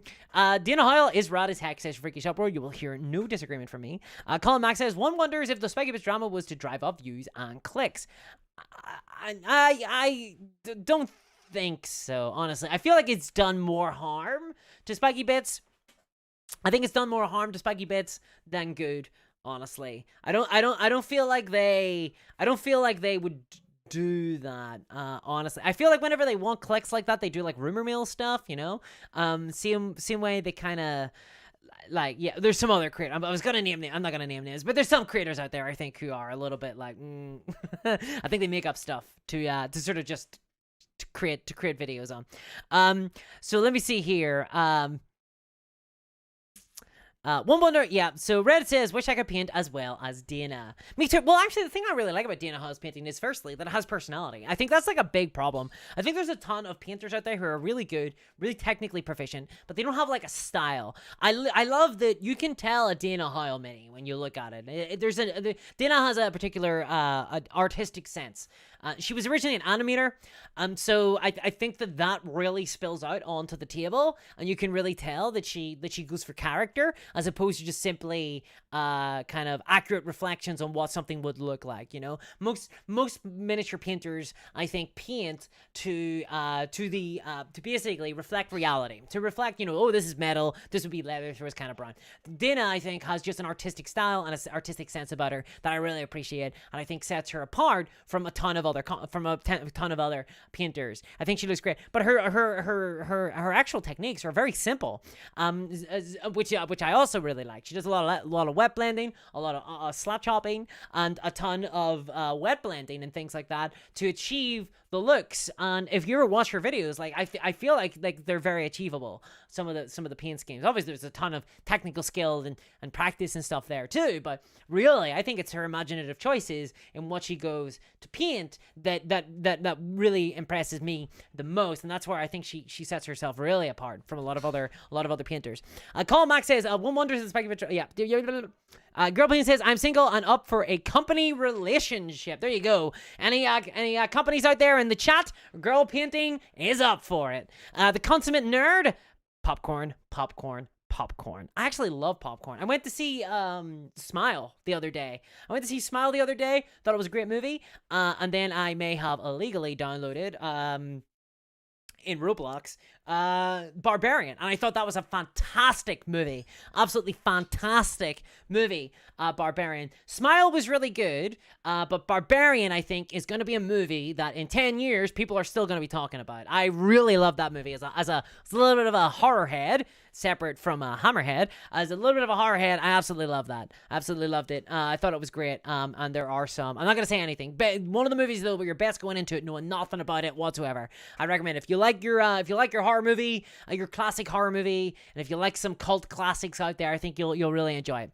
Let's see here. Alexander Guest said, I would probably describe it as acknowledging bias. Yeah, 100%. Acknowledging bias is like super important. But even like working with companies and stuff like that needs to be disclosed, you know. But ultimately, you got to remember a lot of influencers, a lot of content creators, a lot of YouTubers, a lot of like Instagrammers, a lot of Twitter. I don't know, who cares? Twitter's not going to be around for very long anyway. Twitch streamers, etc. They're just people who haven't got any like legal training. They don't have teams around them. Most of them are just folk painting minis or playing war games and trying to make a living out of that, which is almost impossible. I mean, honestly, I'm telling you right now, it's really hard. It's really hard to do. They, they're getting handed contracts by these big companies, and those big companies know so much more than them, and they can kind of twist their arm, and they can kind of make promises, and it can be hard to navigate that. Not everybody has kind of legal training. Not everybody has sort of a business savvy or sense to that, and not everybody knows they can say no. And for a lot of people out there, they don't have anything that differentiates them from other content creators, and so they think that their only leg up will be cozying up and getting good relationships with these bigger companies. And for some of them, that can't be the case. They can't definitely get a platform bigger than what they would have had otherwise. But I think it's unethical to do that on the back of companies if you're not disclosing that to your audience. I think it's just honestly, transparency is key, but not everybody knows like how transparent to be, or have the wherewithal to be transparent. Tony says, come to Finland, Girl Painting, and I'm your man. Well, Tony, I think it was a company that she was looking for, so you best be able to pay up. George Atkins says, she is of grey. Let's see. Scrutiny, more transparency needed, 100%. Those are exactly the words. Those are the words, yes. Scrutiny and transparency, I think, are gonna definitely be needed. Because who knows what's going on, I think, sometimes. Technophobe with a laptop. Regulation, honestly, yeah, probably. I think there needs to be more regulation in this space. Tony says, Ski Swell, I hope you find love for whatever it is you're looking for. I think it was sponsorship, Tony. Freakish Uproar says, I think it must be nice to be sent free stuff. Seems like no matter how open creators are with their audience, how much mind they pay to their own bias must skew their opinion of a product. I actually disagree with that. like, as someone who does get sent out the occasional free thing, I recently received a game called Ender Rain, from a small creator. I'm probably gonna talk about that in a video. Well, maybe not a video, but I'll probably talk about it somewhere, somehow. Maybe in a stream, maybe on a Patreon video or something, or on Twitter or somewhere. But I will talk about that game at some stage, and I will disclose that I received it for free. And I don't think that receiving it for free is changed my opinion much. I'm gonna be honest.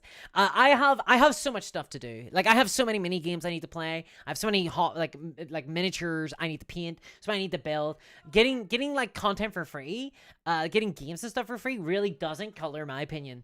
Honest to God, like I get like random stuff. I don't get Games Workshop stuff. Which is kind of unfortunate, because Games Workshop stuff is genuinely like the really expensive stuff that kind of, it's tough. So the WARCRY, the only reason why I was able to get WARCRY was because someone helped me purchase it, basically, because someone donated to the channel so that I could buy it. Otherwise I wouldn't even be able to play WARCRY at all. It's too expensive. There's too much money. Other things are less expensive, to be honest, most of the time. I recently got a Stargrave book sent out to me, Hope Eternal, and I haven't even had a chance to play it yet, you know? So I don't know about that. I think for most content creators, getting free stuff is a nice, I mean, it's nice, don't get me wrong, it's nice to get stuff, but for most of them, they probably were gonna buy like the stuff they really love anyway. Like I still spent way too much money on minis, guys. I still spent way too much money on minis. I bought Bushido. Like, I buy most of the stuff that I actually play because that's what I want. Companies just send out stuff that they want you to kind of review. So it's kind of like, you know? Yeah, like, I actually think that it actually has a lot less of a skewing potential than you might think, but I think ultimately you need to be super duper transparent about this stuff. I think the one that really gets people to sway their opinion is when they receive money. I think that's more like when people are paid money. That's when you got to be really like, this is a sponsored video. This is a sponsored video. Like, for sure. Also, I think the thing that also skews people's like kind of opinions more so than just the free product is the knowledge that product will in the future be denied to them. Right? So early access, I think, is definitely something that's held as more of a premium, and knowing that if you don't play ball, that you will lose access to future products. I think that's a really, I think that frightens a lot of content creators more so than actually just like getting the stuff. I think that knowing that they because lots of people rely on getting the product early. So if you look at all the people who've reviewed, for example, the Imperial Guard Army box, right? They all got that early. They got that early for free. I guarantee it wasn't the fact that they got it for free that was the most important part about that army box, because it's a business expense. You know, they would find money in their budget to get it. The actual important part is that they got it early and that they were able to be one of the first people who gets it. If I were to buy the army box, I'm going to get it in like 2 weeks time. Any content I create about it is irrelevant. I'm behind everybody by like 2 weeks. So what I have to do, I have to sign an NDA with Games Workshop. Am I going to sign an NDA with Games Workshop? No. Not the NDAs I've seen anyway. So yeah, that's kind of a bummer. Now, what you can't do is you can do what I do, which is just burn all your bridges, and try to make a kind of a utilize Patreon, try to crowdsource your channel. That's what I try to do. But you know, it's tough. Like, so you'll see, I also try to do a lot of, I try to show off, I try to like get sponsorships from either smaller kind of independent companies or like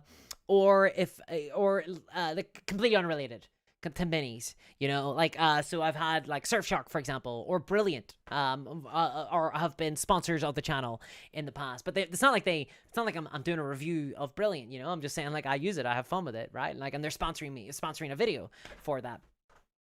Sorry, yeah, so yeah, I can only really tell you my experience with it as it relates, but I do have opinions on content creators and their relationships with the companies. I do have opinions on that. Girl painting, I think it's also really tough. I think one of the dangerous things, this is something that doesn't get talked about much, but this is actually, I think, even more important than anything else, is how you identify as a channel. So for example, if you only cover WARCRY, right? If you're a WARCRY channel and the new edition of WARCRY comes out, it has to be good. Like, it has to be good on your channel. It has to be good because your entire life is built around the game being a fan resource for it. And if it's not good, you're kind of invested in the idea that it is, right? So I think that's really frightening. What I like to do is I like to be a variety channel. So I try to cover like different mini war games. I talk about Games Workshop, for example, and people say I'm negative about Games Workshop. I praise them. I praise the times when they get it right. I praise them on this channel a lot. I do stuff like I talk about where they can get it better. I cover their business. That doesn't matter if they're doing good or bad. I can cover that. They did really well in one of their annual reports. I did a video on that. They did really badly in one of their annual reports. I did a video on that too. I gave you my opinion on that. If I'm covering WARCRY and WARCRY turns out to be shit, oh man, what am I gonna do? This is my life here, bro. Oh no, WARCRY's bad, but I need it to be good. If I'm someone who's like designed my entire life around 40k and people are dipping out of the game in their droves, what am I gonna do? Oh, this is a disaster. I have to convince people as to why it's good. Cool, thank you very much. Thank you very much for the membership. Bit late.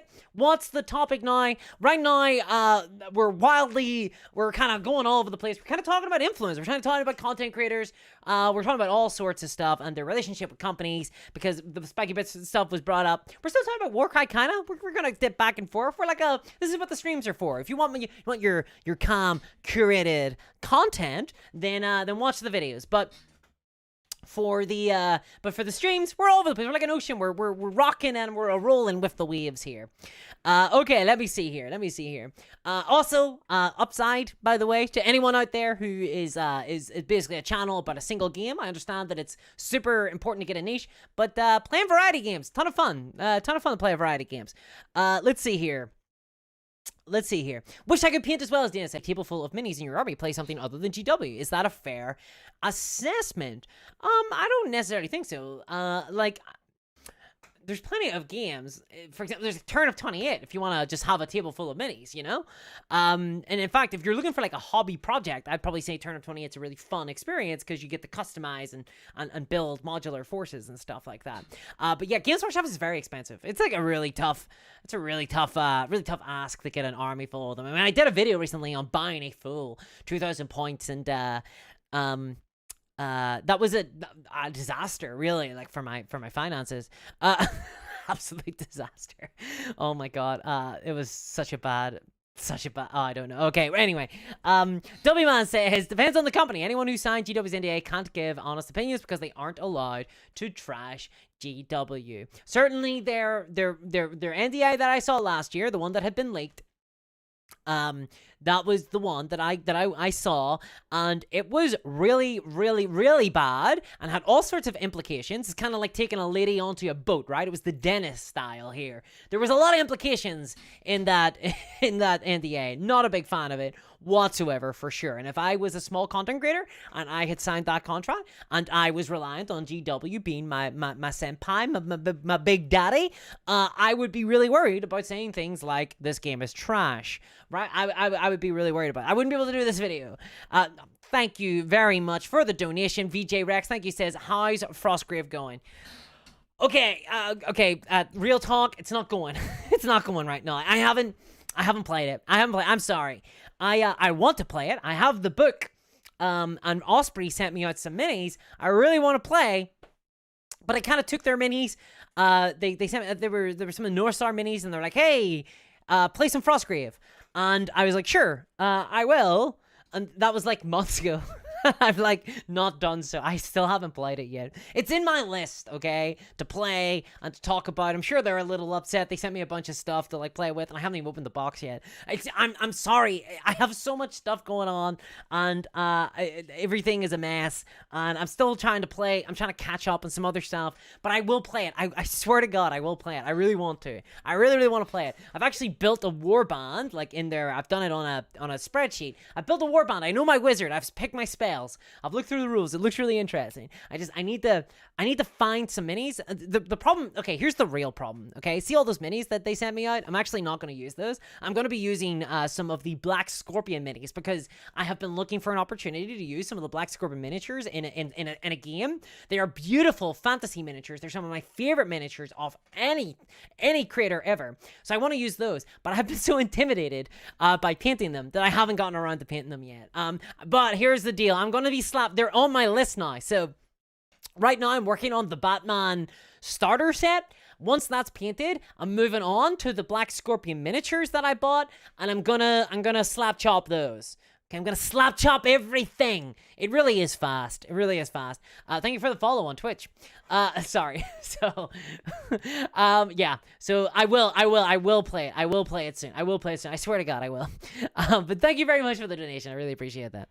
Cosmic Nerd says creator bias when they're under NDA and given free goodies. There is a bias. Like, there is a bias, but I will say there's always biases, right? So for example, I don't really like D6s, so I'm kind of biased against WARCRY, right? Like, I'm kind of biased against WARCRY because I don't like the D6 system. I mean, I'm open-minded. I want it to be good. I want it to be better.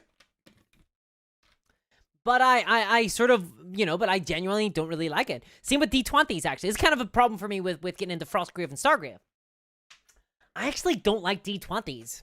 I don't like D20s. I think they're too big. There's too many variants. I also I struggle with Infinity for the same reason.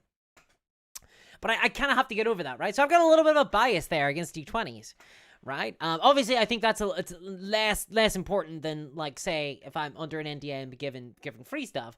But that's why a content creator has to disclose that stuff. And they have to. This isn't like, oh, wouldn't it be nice if everyone was nice? It's not like that. Legally, you have to disclose this stuff. You have to. Any content creators out there. So, yeah.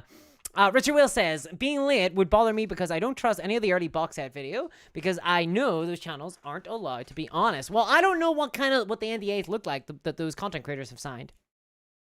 I don't know what they look like. And it depends on the content as well, right? So for example, if you watch Ash Barker, he's literally just opening the book and reading it in front of you. So you can kind of see the pages for yourself. And I think that does have a lot of value, for sure. LARPia says, you also have the most financial/law aspect. Most don't touch at all. Well, thank you very much, LARP. I mean, that is content that I do try to create because I understand that there's no one else in the space kind of doing a good job with it, really, in my opinion. So I definitely, and I'm very opinionated on this stuff. I think that is, I think, I mean, this is the thing, like, I have an opinion on what I think the miniature wargame hobby should look like, and it should look diverse and super accessible, and there should be tons of games, and they should be cheaper, and people should be playing them, and yeah, it's like that's my idea of what it looks like. A diverse amount of games, tons of people playing it, and accessible. And I have an opinion on that. And I think that's what the miniature wargaming hobby should be, and it happens to be in direct opposition with the perspective of Games Workshop, who are the dominant company in the hobby, and in my opinion, are holding it back in a lot of demonstrable ways. So, Valentine says, in the video game space, you have this issue a lot as well, with live service games changing for the worse. Consummate Nurse says, speaking of video games, Darktide 2 in beta in 4 days. What's tabletop again? Yeah, I am looking forward to some Darktide. I am looking forward to some Darktide. I really am. Freaky Topper says, I get so annoyed by that. You're too negative about GW crowd. GW have their big boy pants on. They should be able to handle criticism. It behooves us to criticize and critique. What I do on the channel, I critique, okay? It's kind of funny, right? So back in, like, the 2000s, back in the 2000s, everything was cynical. You remember that? Everybody was like, everything was cynical. I don't know, maybe I'm like an oldie here, but everything used to be cynical Brit this and cynical Yank that. Everything was cynical. Everything was about being cynical. And then it seems like these days it's the opposite. Everything's about naivete, like being like super positive about absolutely everything. You cannot in any way be critical about stuff these days. I don't think that, like, cynicism is the right answer, but I don't think that just simply putting the blinkers on and going, yeah, everything's grand is the best way either. I think that we need to be critical of the content that companies are producing. I think that we're kind of sleepwalking into a little bit of a cultural osmosis here, where everybody's kind of converting themselves into kind of brand ideologues, and I think it's a big problem. Actually, it's kind of like a little bit of a worry that I have, like low key. You know, I don't let that infiltrate the videos too much, because I like stuff, I enjoy stuff, but I kind of worry that a lot of our sort of interests are kind of coalescing around these individual large brands that have a lot of power culturally over the way and the way that we think and the questions that get asked and how things get framed. It's the Apple effect, kind of writ large across now entertainment media. And I'm including tabletop in that, like card games. I'm including miniature games. I'm including TV shows. I'm including movies. I'm including all sorts of entertainment in that. And I think it's actually really dangerous and something that we're not really as a society kind of reckoning with. So yeah, but there we go. I plan on playing Frostgrave soon. So there must be balance. There must be a balance for us. Exactly, I agree. There must be a balance. I try to be fair on it. I mean, I'm not like setting out to kind of like take a baseball bat to Games Workshop and start slamming it into their kneecaps. You know what I mean? Like, that's not my goal here. My goal here on this channel is to hold bigger companies to account and to advocate for consumers. I want a better deal for everybody. I want a better deal for everybody because I believe that by getting a better deal as consumers, that we'll have better products, we'll have better games, and ultimately that the hobby will get bigger. I actually think that treating customers fairly is a good idea because it means that more people will be customers and will hang around. They'll stick around for longer. I witnessed most of my friend group drop out of miniature wargaming mostly because of decision making from Games Workshop. So of course I have criticisms about Games Workshop. That's why there's a lot of critique on this channel about Games Workshop for sure. But my ultimate, like, I would like to kind of use the channel to talk about more general tabletop stuff. So for example, I spoke about Wizards of the Coast and Magic the Gathering. I've done a video on D&D. I like to filter those in more often because as much as I love wargaming and it's like my first love and it's my, really, let's be honest, my main lover, I also like to talk about I like to talk about card games and stuff like that too, and board games. I actually play a lot of board games as well. And I play a ton of TTRPGs. Like, I'm a tabletop hobbyist, really. Like, I'm not just a wargamer, even if wargaming is kind of my main focus. Wade Parker, would you play generic Imperial Guard or one of the regiments? Do you think GW is missing out not having faction-specific rules? My regiment are Kyrians in the sense that they use the Kyrian miniatures, but my regiment are like a discourse one. They were called the State Guard, and I played them as if they were on a planet that had lost contact with the Imperium like centuries ago, and they were basically like a 20th century style technology until one of the nations on that planet discovered an STC with a lasgun in it, and that allowed them to literally conquer the world, and now they have a small spacefaring empire. And that was like the Imperial Guard I played weren't even Imperial. They were like something else. They were like a small empire, ready to be crushed by the Imperium. They were ready to, whenever the Imperium showed up, to negotiate with them. And the setting of my planet, because we used to play campaigns on it, was there were Necrons there that they were unearthing because they had no idea what the hell Necrons were. They thought they were like some ancient civilization that had loads of technology and they were trying to steal it. And there were orcs on the planet, and then my friend played Space Marines and they were invading the planet. We played like a campaign and stuff on it. It was a ton of fun, absolutely a ton of fun. In terms of the regimental things, I don't like the idea of mixing regiments. I'm not a fan of that. I like the idea of themed regiments being your full army, but this is something I think I can just ignore, right? But it speaks to how Games Workshop want to sell things these days, because I guarantee the reason why this mixed regiment stuff happened was because they were like, what if we want to sell more kill teams? What if we want to sell more kill teams? We want Warhammer 40k players to buy them. Make it mixed regiments. Make it mixed regiments. Boom. Bada bing. Bada boom. Like, it's purely decision making, born of the business side. Like, that's why this exists, because you can't look at Games Workshop, you can't talk about their games, you can't talk about their products without also understanding that they are a corporation that makes certain decisions based on those corporate desires, that they have overall a profit incentive to do certain things. It's why I don't like to think about, I don't think or analyze the sort of rule sets. I don't like the codex system. I don't think or analyze their systems, their decision making outside of the context of what they are, right? I'm not like, oh, well, I guess they just want to make the best game possible. Like, no, they don't necessarily want to make the best game possible. They want to, it's so much so as making the best game possible could potentially lead to more profit because the best game possible will get most people played in it. But then you play Warhammer and you're like, they're not trying to make the best game possible. There's loads of wacky decision making. That's the secret. That's the secret of the channel. Let's see here. But yeah, so in other words, I play a generic card. Yeah. Sorry, I can't answer a question very well. I always keep going. I keep going all over the place. Let's see here. Flossmeister says, playing lots of games is great. With my historic games club, I can play a different period of history every week and even different systems within the same period, just to keep it varied. Yeah, I love variety games. I love playing a variety of games. I love playing loads of different games. I absolutely adore it. That's why I resent the kind of treadmill the Games Workshop create, because it does keep you kind of on the, I want to say lifeline, but I don't mean lifeline. I mean like the, you know, the bit where the thing goes into your arm and then it goes beep, beep, beep, like that thing, you know, like the hospital thing. It does that thing. You're like trapped. You're like, whoa, you're like linked into it and you can't get off it. You're constantly being sold to over and over and over again. You're buying the next thing, the next thing, the next thing. And I really don't like it. I really don't like it. I wish they would slow down on their releases, but I understand why they won't, because they like that. They like people feeling pressured to buy things. Weird A. Parker says that's an awesome concept. Well, thank you very much. I'm going to assume that it was something I said. Well, thank you. I agree. Redbar says Warlord makes a lot of great games. Warlord do make a lot of great games. Some of their sculpts are pretty questionable. I really want to get into, recently somebody asked me what my sugar daddy package would be. And my sugar daddy package, if I had a sugar daddy, I would send him a picture of Conflict 47. The German, there's like a German army box there that comes with like a weird and a bunch of like zombies and stuff. Like there's like a bundle. That's what I would get. I think that looks really fun, but I can't justify it to buy it for myself at the minute. So maybe one day, maybe I'll try and buy it for myself for Christmas. I haven't bought myself a gift, a Christmas present yet. Maybe that will be my Christmas present to me. Maybe I'll have to save up a little bit.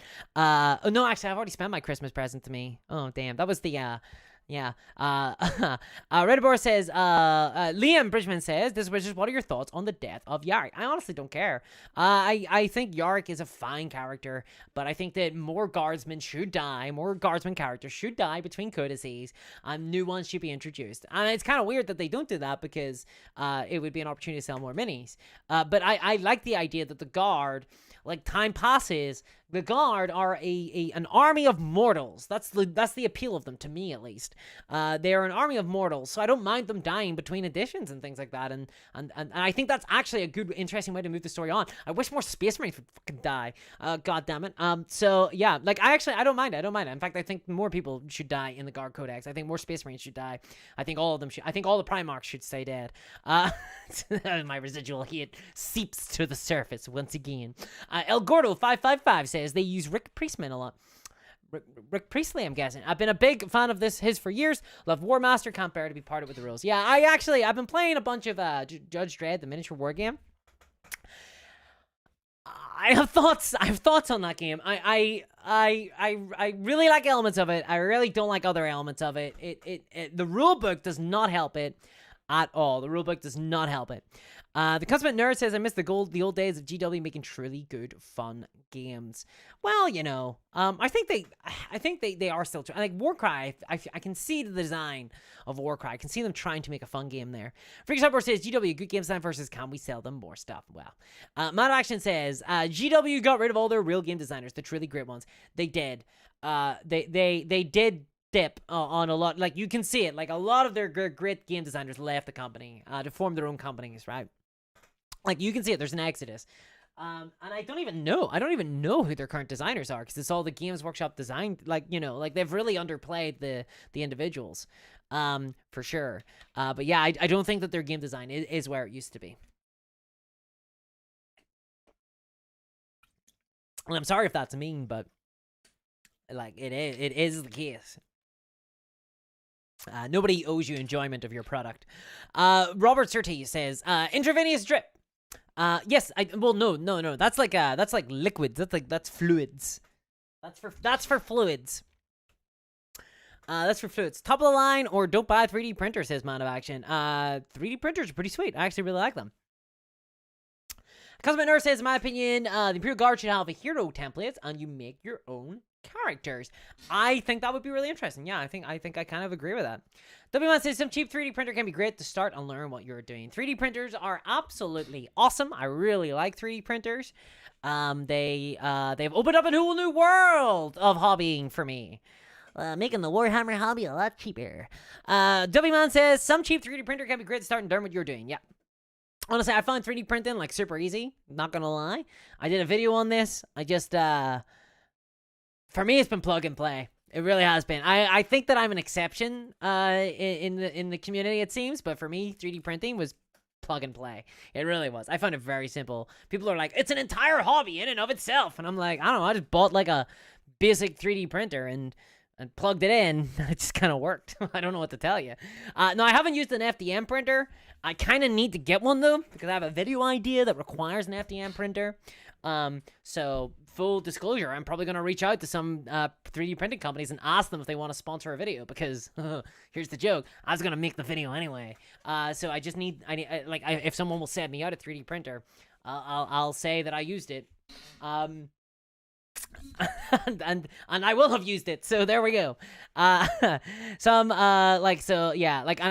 think it's a really fun video, but I wouldn't be able to do it without some support.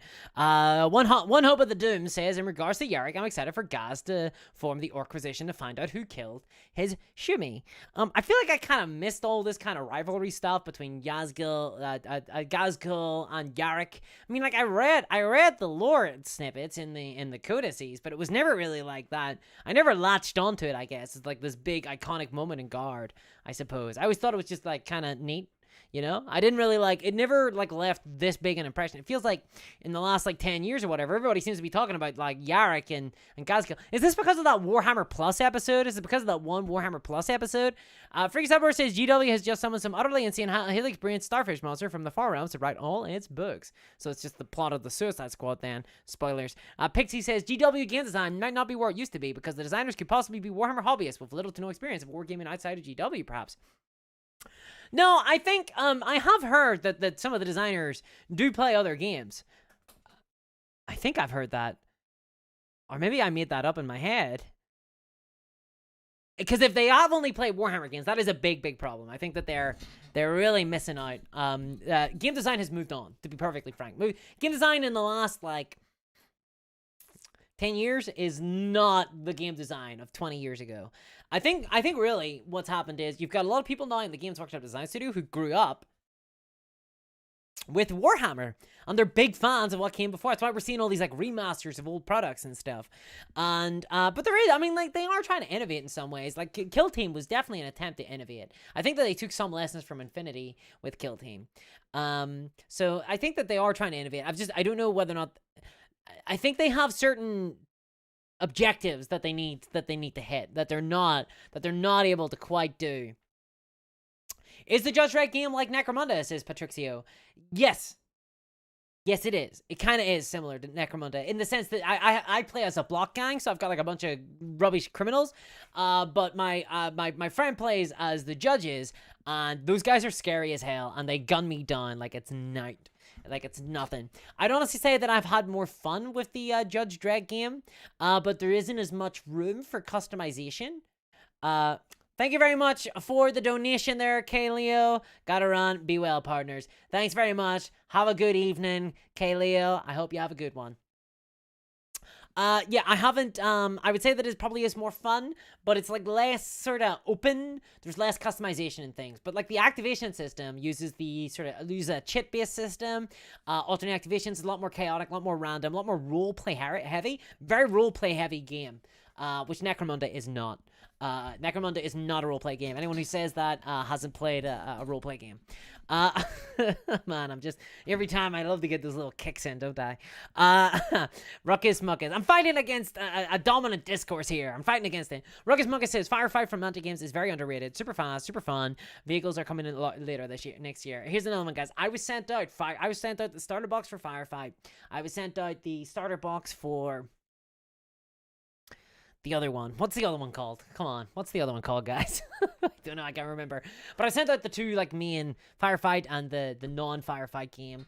I was sent those out by Mantic Games, free of charge. They sent me them out because my plan is to unbox some games on stream, starter sets, and then review them, like, in the moment, you know, like, does this look good, does this look bad?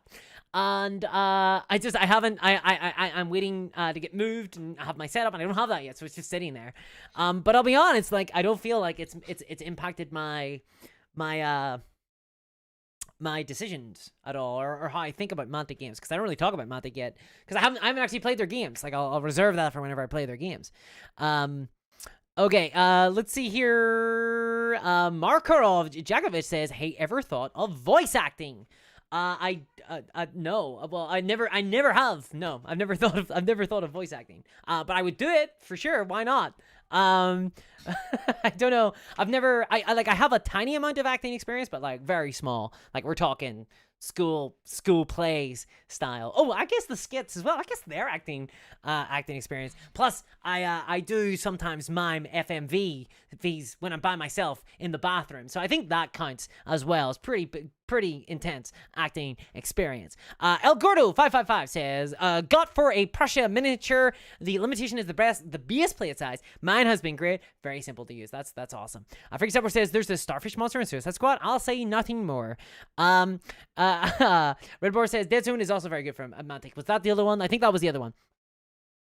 Cutsman Nurse says, to be honest, the remaster for a lot of these games displays a lack of playtesting and no interest in replayability. I think a lack of playtesting has really hurt the games. I don't know. Like, there could be a TS thing as well. It could just be a TS thing.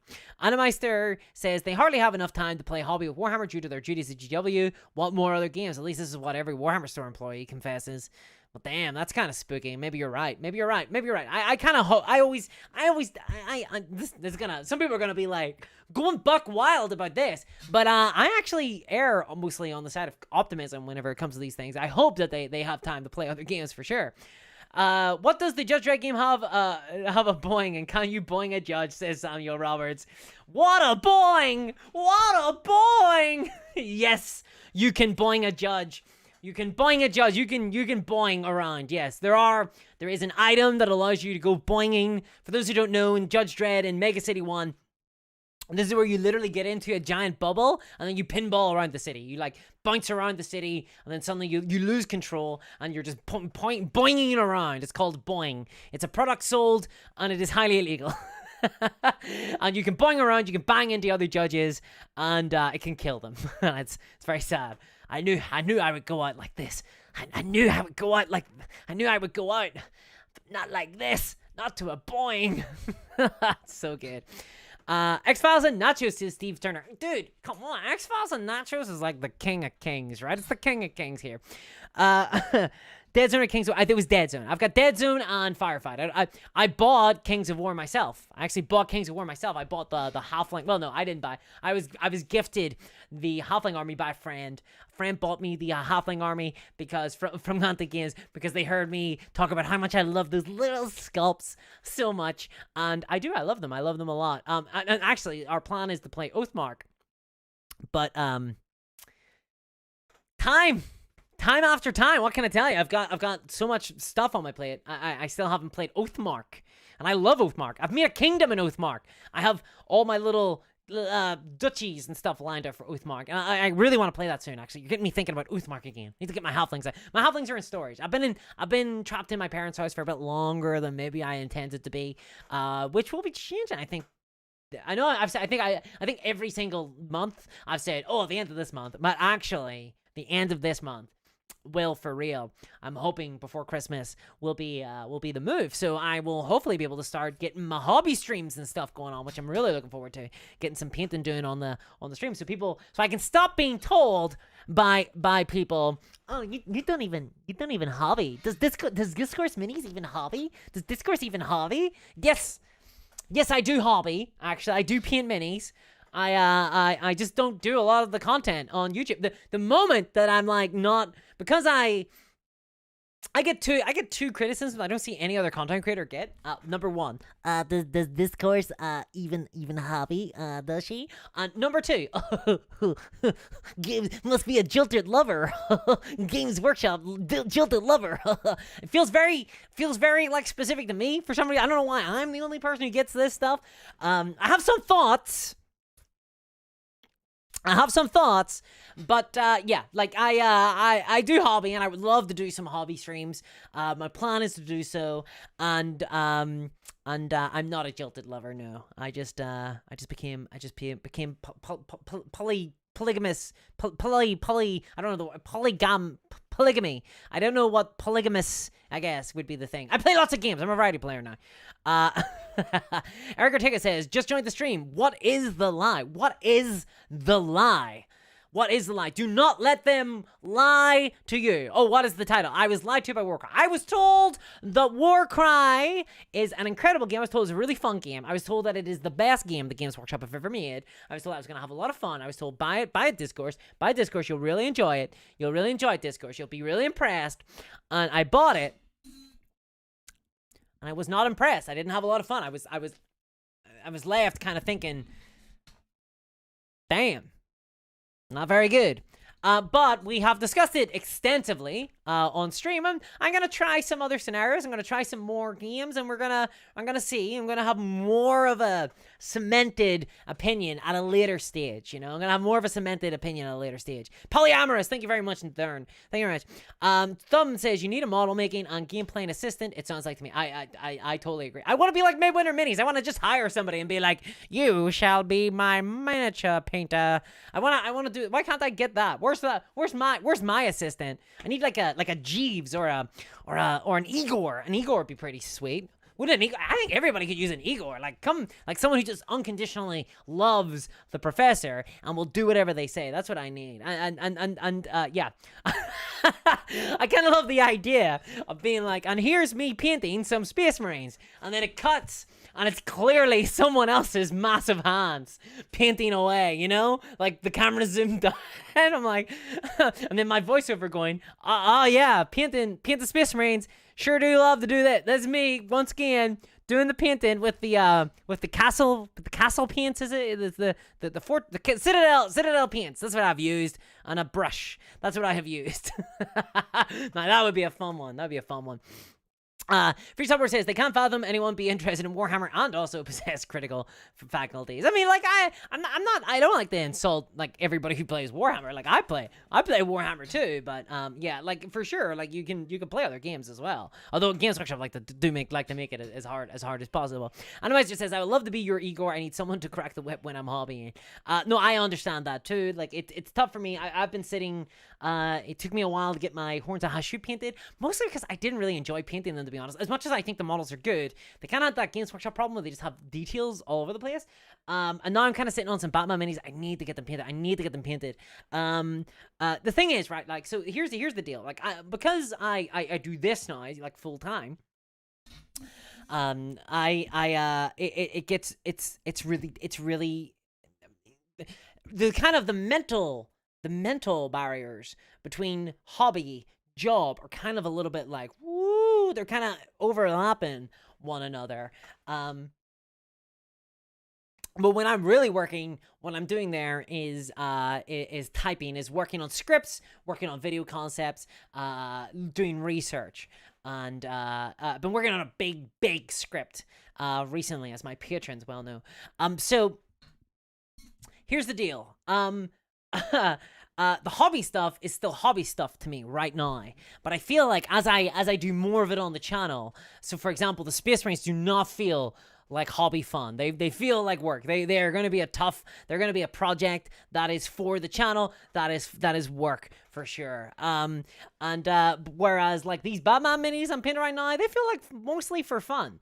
Now that's not to say it's not still work. I kind of need to be abreast of new, like for example, those are Seocast models, which isn't usual for night models. It's important that I know that they're now producing miniatures in a new type of formulation, so that if I ever talk about Batman minis, I can accurately portray what is actually going on with that game line and with other game lines as well. It's why I really want to play some Stargrave.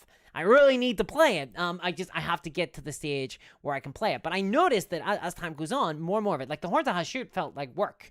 They felt like work. So it's just kind of the reality of the situation, you know? And here's the deal as well. It's kind of another thing. Because I'm kind of my own boss, it's kind of the opposite of what you would expect. You'd think that you'd be like wearing Hawaii shirts, sticking on some, music, throwing up some sounds of the beach, leaning back and watching the world go by. That is not the case, actually. What I've found is that it's intensely stressful and that you're constantly working. I never get to turn my brain off these days. I'm always at all times thinking, oh, what am I going to write next? What's coming up next? Like, how am I going to write this thing? Maybe if I'm researching a topic, I'm constantly thinking about like, oh, maybe that's a good idea to come at that idea. I'm constantly working at all times. It's hard to sort of turn off. And hobbying is actually one of the few spaces that I get where I can actually just kind of go, okay, I'm just going to paint some minis now, because it kind of feels like work, but not super a lot. So I'm going to be really strict myself, I think, whenever I'm actually streaming some of this stuff. I think I'm going to be really strict with how I stream the hobby side of things, because I feel like that's one of those things where you could turn on your stream like 3 times a week and you would get a lot of hobbying done, but you wouldn't feel like you've relaxed at all, because even like the streaming and stuff like that, like this is work, you know, as much fun as it is to chat with you guys. That's why I actually really love the streams, because I get to actually talk with people as opposed to simply going onto the internet and everybody just eating it up like warm vomit, you know? At least this way there's a little bit of back and forth going on. Sorry for that imagery. It's just how my brain works. I'm sorry. Okay, such quality paintings as the consummate nerd. Exactly, right? You are a Dark Eldar play. Why not make a homunculus, says One Hope of the Doomed. You know what a homunculus is? It's a small baby inside a jar that belongs in the labs of mad scientists. Oh, you mean like a Dark Eldar homunculus, I guess. Yeah, sure. Okay. Sorry, whenever I think of homunculus, I never think of Dark Eldar. I always think of Danny Dyer's chocolate homunculi. So VJ Rex says, unpaid interns from a local design school. Put a wig on them, says Robert Serton. I don't know what the hell's going on. Bloodlust Honor says, pros, you get your own painter. Cons, it's all the color schemes you hit. That's like a real monkey's paw, isn't it? It's a real monkey paw. Here's the thing. I actually like painting my minis. Like, that's actually a really important part of the miniature wargame hobby to me. Even though I don't enjoy painting so much, it's not like my focus. I enjoy it because I get to customize my army, and it feels like mine. Whenever I paint the mini, this feels like my mini. I painted this mini. This is my miniature. This is my artistic vision of what this character looks like. My version of him's wearing a purple suit and a black tie. That's my Mobster 3. That's my one. And so I don't really like the idea of like having everything be painted by somebody else, you know? I want to paint my own stuff. Like maybe for the channel, if I were ever to like feature a game or something, and the company was like, we want it to be the best it can be, I'll be like, no, you don't want me painting it. Like sometimes with the One Piece rules, they're like, yeah, can we sponsor you for a video? And I'm like, sure. And they're like, okay, we want you to showcase the next release. And I'm like, okay. And then I paint it, and I'm looking at it, and I've got this like terrible paint job, and I'm like, oh man. Oh, they did not get their money's worth. Oh, geez. A ripped shirtless man, says William Ings. Yeah, just some Samsonite figure. What's Oathmark, says Liam Bridgman. Oathmark is a really fun, it's a regimental game, so it's square bases. You line up people's classic fantasy style, fighting each other. But it's from oh my god, I've forgotten the Frostgrave, Stargrave, extraordinary, Joe McCullough. So it's a Joseph McCullough game. And it's a fantasy game, and basically what you do is you create a duchy, you have your own duchy, and you can build things in that duchy. You build like a fort, you know? So for example, you might have like a capital city, which is a human city. So your base, you get access to human footmen, you get access to human princes. They're like units in the game. But then you can say build a dwarven brewery in one of your counties of your duchy, and now you can build dwarf brewers. And so you have a base, and that's how you get to choose your armies. You don't pick a faction, you build your own duchy that have buildings that are like, it's like an RTS. It's like you have a base that you then can build in to build specific types of units, and your enemy can attack your duchy, you can attack your enemy's duchy. It looks like a ton of fun. The base building mechanic seems really interesting. I really, really, really want to play it. I think it seems really fascinating as a campaign. I still haven't played it. My duchy, by the way, is a human duchy with a sort of halfling village. So I have halflings and humans. My opponent, the person I was going to play against, has built a duchy that is dwarfs that have enslaved goblins. So like an evil dwarf kind of duchy, which sounds really cool as well. Freaky Software says, just to clarify, I was poking fun with that last comment. GW are so frustrating precisely because I care about their IPs. You know, I get you there. I care about the IPs as well. I'm actually I am a Warhammer fan. I'm not a Warhammer hobbyist. Thumbnails says, I think I just got your name there. Entrepreneurs work twice as hard for 4 times the failure rate and 10 times the stress, but when they hit it, it's the best feeling in the world. Oh yeah, like I mean, 100%. Like I would not change. I love this job. I really do. Like, and I thank everybody here for allowing this to be possible. Like, do not get me wrong. I'm absolutely privileged to be able to make content and to have it be enjoyed by people. I really do love it, and I'm still honestly still in shock that I'm able to do this full time at all, even with the struggles and stuff like that. I really am, and a huge thanks as always to patrons, because it's really patrons who really let me go, but also people who show up here just to watch and throw a like on the channel. You know, it means a lot. So thanks guys. Like, let's have some applause for y'all. Come on. Thank you very much, guys. I really do appreciate it. That's why I love doing these streams, because I get to actually hang out with you guys and actually talk with you.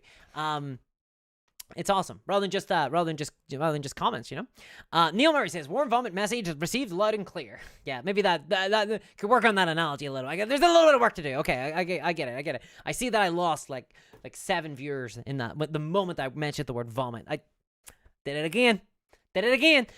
Pixie says, frankly, I think there needs to be some more painting content that is more realistically achievable for new hobbyists. Well, I think there was a time where Games Workshop were doing it, and it turns out people didn't like it. So my painting content is achievable by anybody, because I'm not a good painter. I'm like fine, but I'm not great.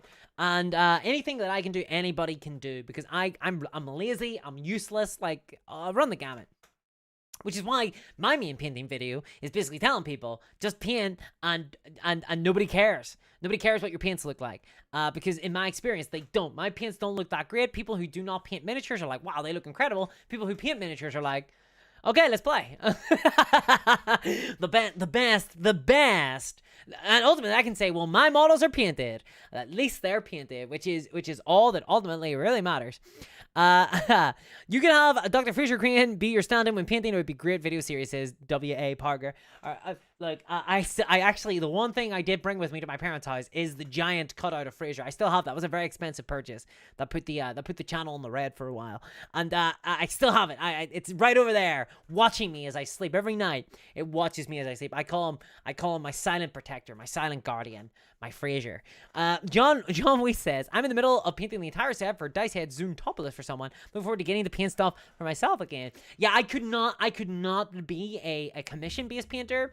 I find it hard enough to paint for myself. Painting for other people is a tough. It really is a tough ask. It really is. Side thumb with the dab there. Girlfriend say, yes, threw some thumbs up on the stream. Thank you very much. I appreciate that. Watch It Painted and Swords and Brushes has been a source for easy painting. That's awesome. Olo says, Peachy new channel is great for quick and dirty. Get it done, but looks great. Let's see.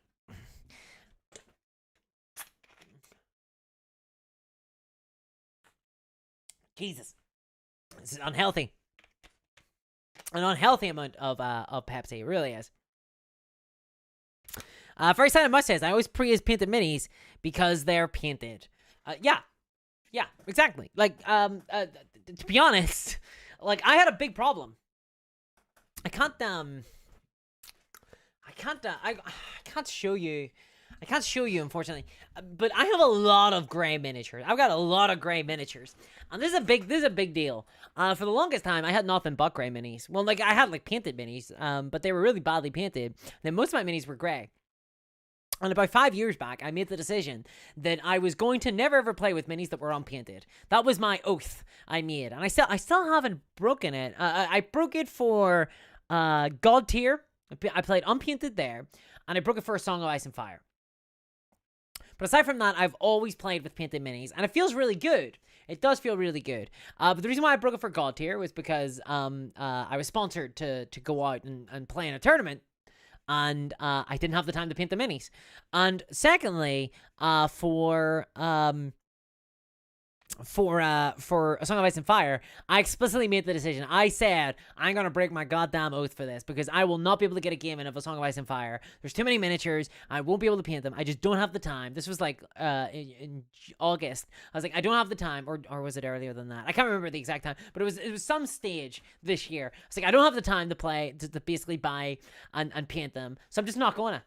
I just decided not to. And they're sort of colored plastic, so it kind of works fine. And they're not buildable minis, so it was kind of nice to just buy a box and just have an army of miniatures for a game, and that's it. And yeah, like like those were the only ones. Aside from that, I have skirmish games are a lot easier to keep up with. Let's be real, skirmish games are a lot easier to keep up with. And I play a lot of skirmish games. Sex Fine says, like hot photo, my sister. What is up with the whole like, you know, sibling business? Let me just get rid of this bad boy. This very bad boy, very illegal bad boy. I can't actually. How the hell do I get rid of this thing? Oh my god, it's infiltrated it. I hate this. So adding it as a moderator is directly beside remove. I don't like that, because I am going to accidentally add it as a moderator at some stage. I'm going to accidentally add it as a moderator, and it's gonna be really tough. And then suddenly there'll be this sex bot in charge of my channel, and I'll be like, oh my god, like, what do I do? The other sex bot that is actually in charge of the channel will really not like that. Okay, so let's see here. Scython says, I started big into 40k in 2020 and started 3 armies. Problem being, I painted a lot, but my painting standard was very low. Now I have 20k points in 40k, and I know someday I have to repaint them. Don't worry. Honestly, my suggestion is never ever repaint. I mean, I have made the decision sometimes to repaint, and I've actually tried to scrub paint off minis. It's always been a mistake. Just roll with it, is my suggestion. My honest to God, my suggestion is just roll with it. Don't worry about it. Just go for it. Just paint, and just keep painting more. I'm sure you've got other minis that need to be painted. Just paint those instead. I have never actually went back and repainted anything. The knowledge that I could is good, and whenever I 3D print some stuff, sometimes I will. But aside from that, no, I never have. I have a lot of great minis. They're Canadian. You wouldn't know them. Consummate Nerd says, hot take, Grey chapter, best chapter. Grey chapter, best chapter. That is a hot take. I disagree. I like my minis to be painted. I feel like the miniature hobby is so visceral. It's so, what's the word for it? It's so aesthetically driven, you know. I talk about this a lot on streams. The aesthetics are extremely important to this hobby, for sure. Amit Akiria says, Kings of War is uncivilized. Now, Queens of the Kerfussle is the game to play. A wise move. VJ Rex says, I often buy secondhand minis and give a quick couple of washes. Yeah, no, that's fair. I bought I think a bunch of my Dark Eldar secondhand. I think a bunch of my Tau army, because I have a Tau force. A bunch of them are secondhand. And actually, I don't think I repainted those. My plan was to repaint those, but I never, like I said, I've never gotten around to it. I have a bunch of Tau. I have a bunch of, do I have some Eldar? I have a bunch of like secondhand minis for sure. I bought a lot of my Batman minis secondhand as well, actually. It does keep the hobby a little bit more affordable for sure. Especially the sort of the Warhammer hobby. But aside from like the sort of Games Workshop sphere, I've never felt too compelled to buy secondhand. There are games like Bolt Action. You try to buy stuff secondhand there? Nope. Not gonna happen.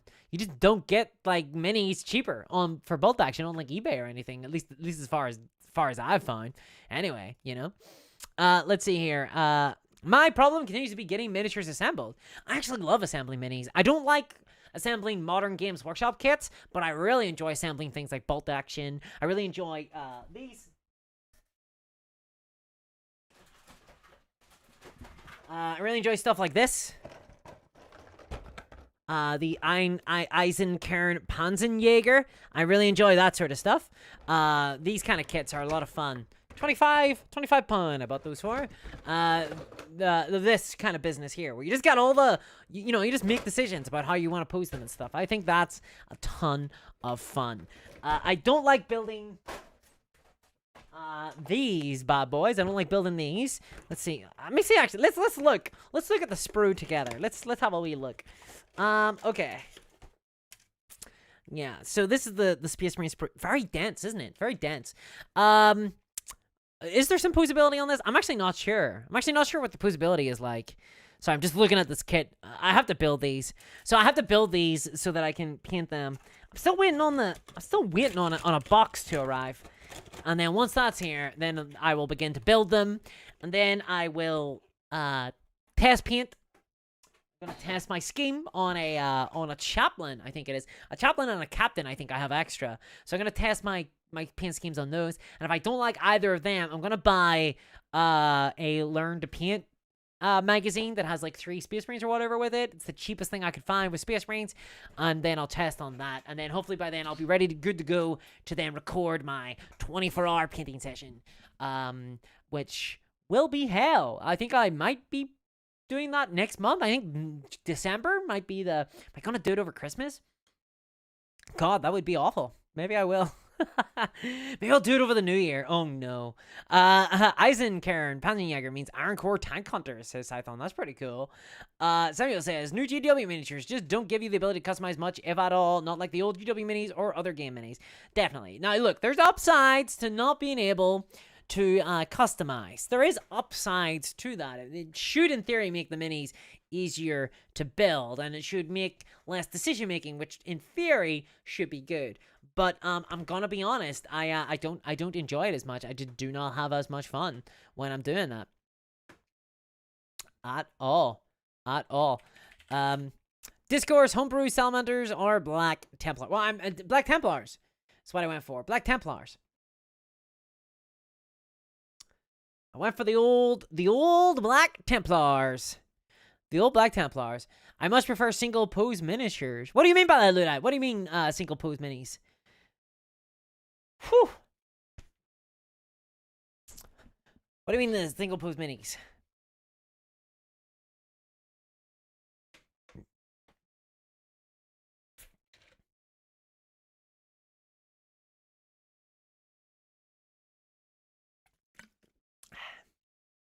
Posability these days. Sorry, I can't read your name. Posability these days usually means cracking out the razor saw. I cannot explain to you how often I get this response when I say Games Workshop miniatures are not really customizable or posable these days, and people respond, why don't you just kit bash them? And my response is, I have never kit bashed a single goddamn model in my life, and I'm not gonna start now. If I wanted to kit bash stuff, I'd be playing Turnip 28. I really would, because actually, that is like the one game that I'm tempted to kit bash for. That I would actually buy a bunch of pairing miniatures and kit bash for. There is no other game I'm going to kit bash for. None. And I think Turnip 28, we're getting some minis from the Turnipman in any case. So I'm not kit bashing out. Thank you very much for the donation. What if we're the minis and GWs of the gamers? What if we're the minis and Games Workshops of the gamers? That is an interesting question that I cannot parse. I can't parse that question, Symbiote Mullet. What if we're the mini? Are you saying that we're like but pieces, like game pieces on a board that are being played with by the mocking laughter of cruel gods in Games Workshop format? Is that what you're saying? Because that is an awful, terrible image that might just be correct. But thank you very much for the donation. I really appreciate that. Thank you very much. I do appreciate that. Valentine says, I disagree that customizable minis are easier to build. Marines, for example, For example, now I have set torsos that mostly only fit on one pair of legs. The old minis could use each set of legs for any torso. No, like, so in theory, they should be easier. In theory. Because by not making posable minis, you kind of have control over how the minis look, right? So you should be able to make, like, really easy to build minis. I agree, though, in practice, it doesn't turn out that way. I think, actually, the newest models are harder to build because you got to make all these decisions. You got to, like, be like, oh, am I going to have... There's one guy in this squad who can wield a plasma gun. One guy. Do I do that? What I used to love doing, I used to love building, like, a couple of guys without special weapons, and I would just build a couple of dudes with, like, the bolters or the las guns or whatever, and then after having built those a couple of times, then I would build the special weapons and things after I had a little bit of time to think about it, or after I had asked some people, or after I just got a little bit more comfortable with the kit. These days I can't really do, I just follow like 1, 2, 3, 4, 5, 6. Honestly, I just find the building experience of those like so less fun. There's just no joy in it anymore. Lord Beard says do it. Ryan Renfield says Turn Up 28 is pretty sweet. I really love the look of it. The rules look really interesting. I've read the rule book. It looks really interesting. So yeah, I do want to check it out. I do want to check it out. But guys, come on, I'm telling you, I've got a big backlog here. I've got a big backlog. The only good thing is that there's the most of the new miniature war games that were announced, this year were Kickstarters. I got like 3 years before they show up.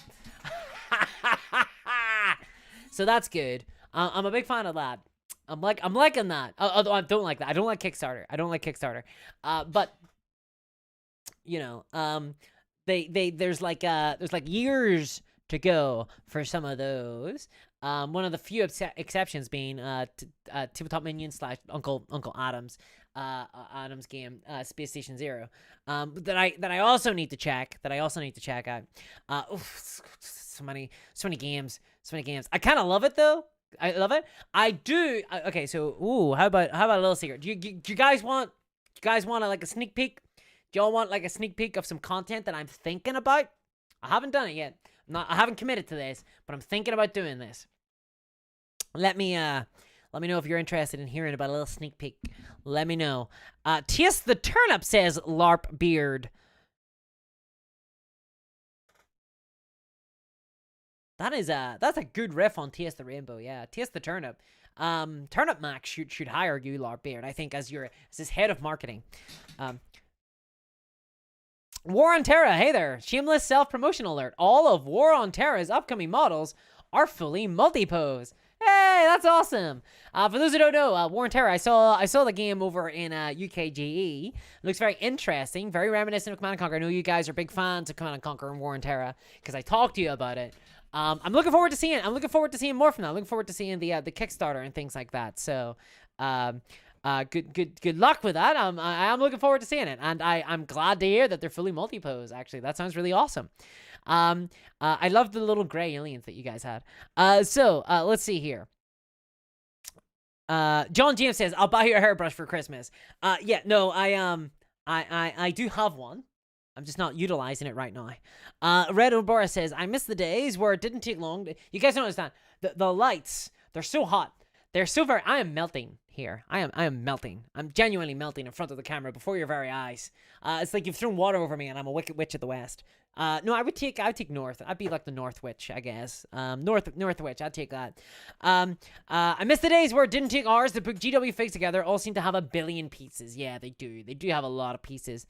Redabor says, oh yeah. Sammy Robert says, what I like to do back in the day was to buy different units and swap items to make the minis in my armies, like putting Lizardman shields and Tomb Kings to make them more unique. Can't do that today. You can't do that today. Everything is connected. Everything is connected. Peeky Sneaky, yes, okay, right, okay, everyone's saying, yes, give me the Peek Sneak, Hi, Discourse, are your new Space Marine sets push fit? If so, what's your opinion on those? I, for one, have a little time to paint. I find them helpful for my Grey Army, says, Officer Punt.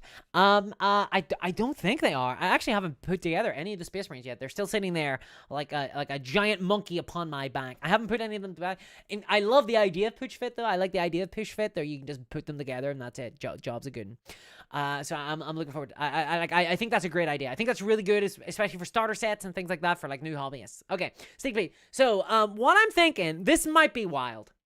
This might be insane. I think it might be insane. But what I'm thinking is building a couple of generic armies and trying to play and review every single miniature war game that has ever been made. I've been searching for a master list. I can't find any, but I have found one Twitter user let me know that there is a massive list. I kind of knew about this already. On Wikipedia, you can get a massive master list of miniature war games. I don't think it's comprehensive, but it's a lot on Wikipedia, and you could go through that. Now, I'm not saying like a ton of games, but like getting in 1 or 2 games of every single miniature war game ever made. I feel like that is an achievable goal. I think that's an achievable goal. And I think it could be done. And then I would assign a rating to every single one of them based on my mad decisions and my experience with the game. But I don't know, with this, is it too much? I think it might be. I think some people would it's kind of like the sort of thing that drives a madman seeing, but to see him I'm mad. You know what I mean? Luckily I'm already mad. Yeah, I'm genuine. Like I'm saying this like I'm genuinely like I'm like this close to committing to like pulling the trigger on him. But I need to like think of what I need to do is I need to plan it out really well. I need to work out like what armies I need to buy, right? So I'm gonna need like basically my goal would be to be able to play the maximum amount of games with the minimum amount of armies. With the minimum amount of armies would be the goal. So I would need to like go through the list and categorize them according to time period, whether or not they're historical, whether or not they're fantasy, etc., etc., etc., and try to get like things that like come together really well. I think it's something that could be done though. I think that like with the proper planning, it could be done. For sure. There are a lot of stuff on Wargames Vault, says William. There is a lot of war games. Here's the deal with war games. War games, actually, there's a pretty low barrier to entry to make a war game. Pretty low barrier to entry. It's why you're seeing tons of tabletop influencers making war games, but you don't see like a lot of video game content creators making video games. Video games are actually way harder to make because you gotta like do all this stuff. War games, you can hire someone to build sculpts. You can hire someone to do the concept art. You can hire someone to, you have to write a book.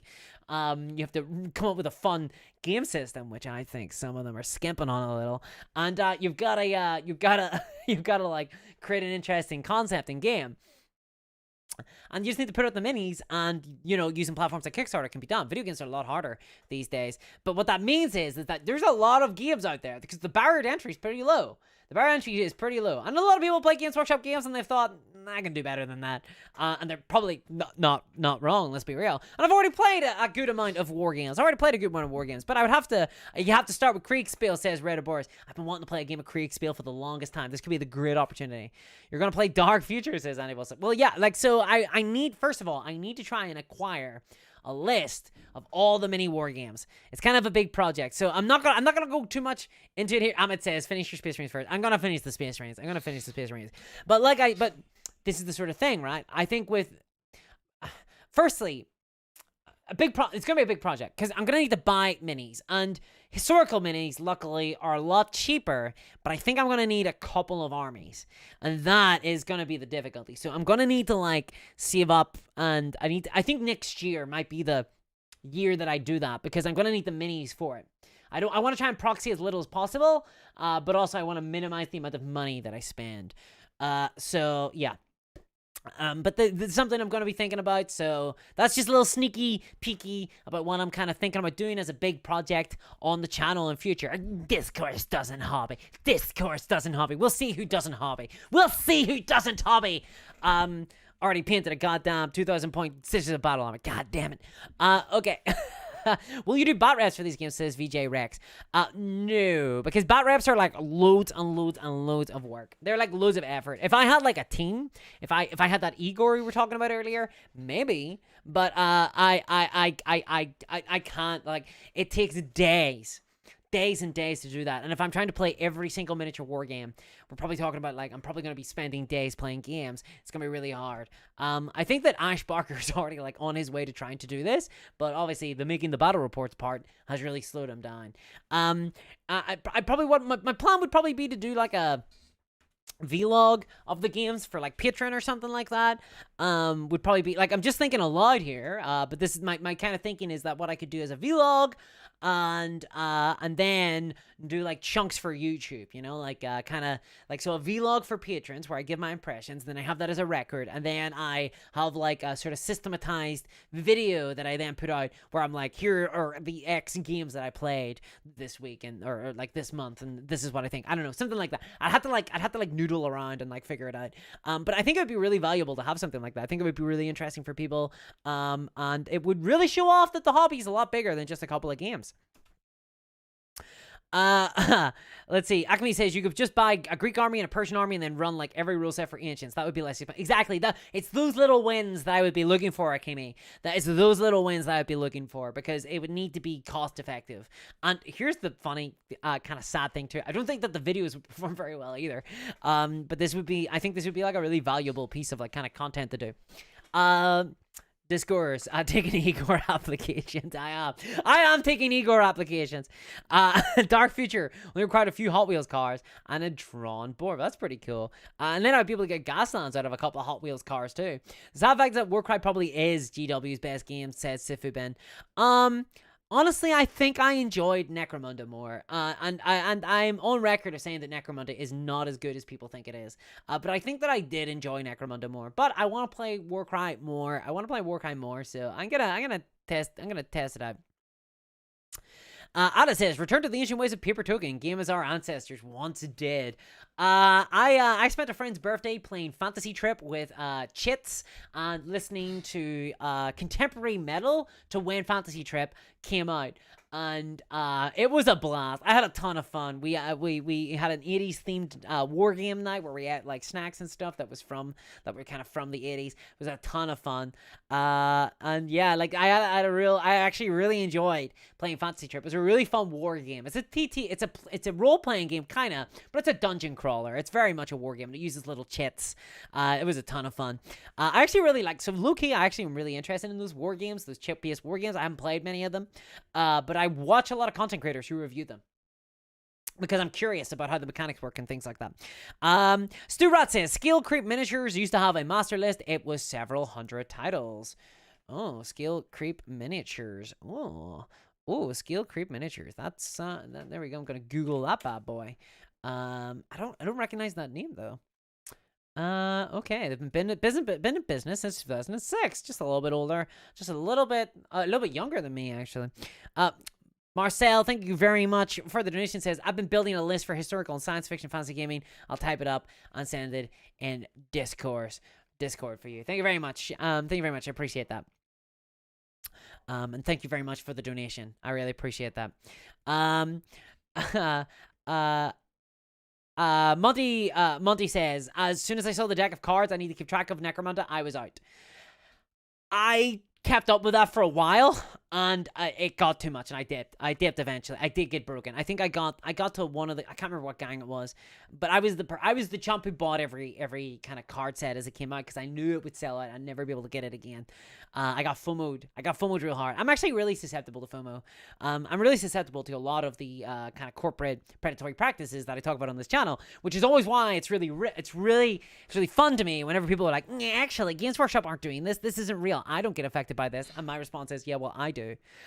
So sorry to say, like, I've got evidence in here, I'm afraid to say, that these techniques do work. So yeah, as someone who's been in the hobby for 20 years, yeah, they do work. Live stream the game, says VJ Rex. That's an idea. Well, so I am going to have a 6x4 table. And I specifically want to get a 6x4 table so that I could, in theory, live stream games and things like that. So yes, maybe live stream the games. Definitely could be an idea. I think I'm not against that idea at all. That could definitely be of interest. I want to get more kind of live stream hobby content. I think that's where content for me that is like hobby based kind of lives. It lives in the kind of live stuff. I don't know if I could really do a ton of like content around that. It has been a very long day, and I am worn out. You have used me like a toy.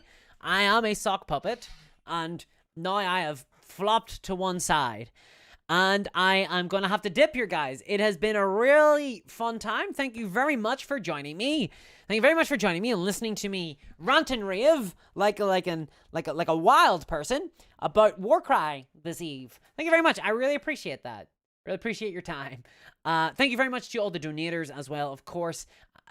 Absolutely. It means the world to me, makes this channel possible. It really does. The donations really help. So thank you very much, everybody. I really do appreciate that. Thank you to everybody who tuned in. Thank you to everybody who chatted. Thank you to everyone who just creeped on the channel and watched a little bit silently in the background, just kind of going, thanks a lot to those guys too. The watchers, as I like to think of them. Sean Ree, still got my cardboard orc dreadnought. GW have come so far.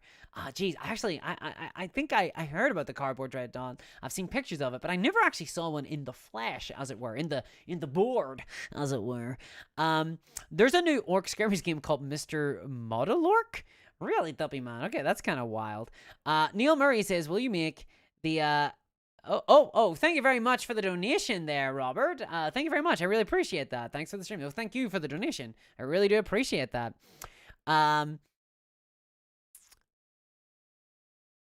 Oh, much love, VJ Rex. Thank you very much, VJ Rex. You're very kind. I really appreciate that. Really do appreciate that. Thank you very much. Much love to you too. Thank you, guys. It does. It really does help out the channel. So thank you very much. I really do appreciate that. It means the world to me. It really does. I'm still in awe that people find value in the content and that they're enjoying the content. So thank you very much, guys. For making this possible. Thank you very much. The secret ingredient is indeed crime. So thanks, guys. And El Gordo says, been here for the whole sesh. That's unusual for me. Enjoyed it a lot. Many thanks. Well, thank you very much, El Gordo. I hope you enjoyed it. Well, you did enjoy it. Well, thank you very much. Thanks for letting us thanks for letting us use the ragdoll you are. Great stream. Good night, Wade. Good night, Wade. Goodbye. Creeping here, Raffle says, Beaver Valley Labs. Thanks very much, guys. Get some rest. Love your time and energy and passion about the hobby, says Neil. Thank you very much. I love this goddamn hobby so very much. It hurts sometimes. Thanks very much, guys, and check out my next video on Tuesday, which will be all about many Warhammer games you might not have played. Some Warhammer games maybe Games Workshop don't want you to know about, because after all, aren't we all in a big massive Warhammer hobby together here? So yeah, keep an eye out for that, guys. Thanks very much. Hopefully you find some Warhammer games you haven't heard of before, and maybe see the rating system that I've devised. Thank you very much. I'll catch y'all. Have a great week, guys. Bye bye.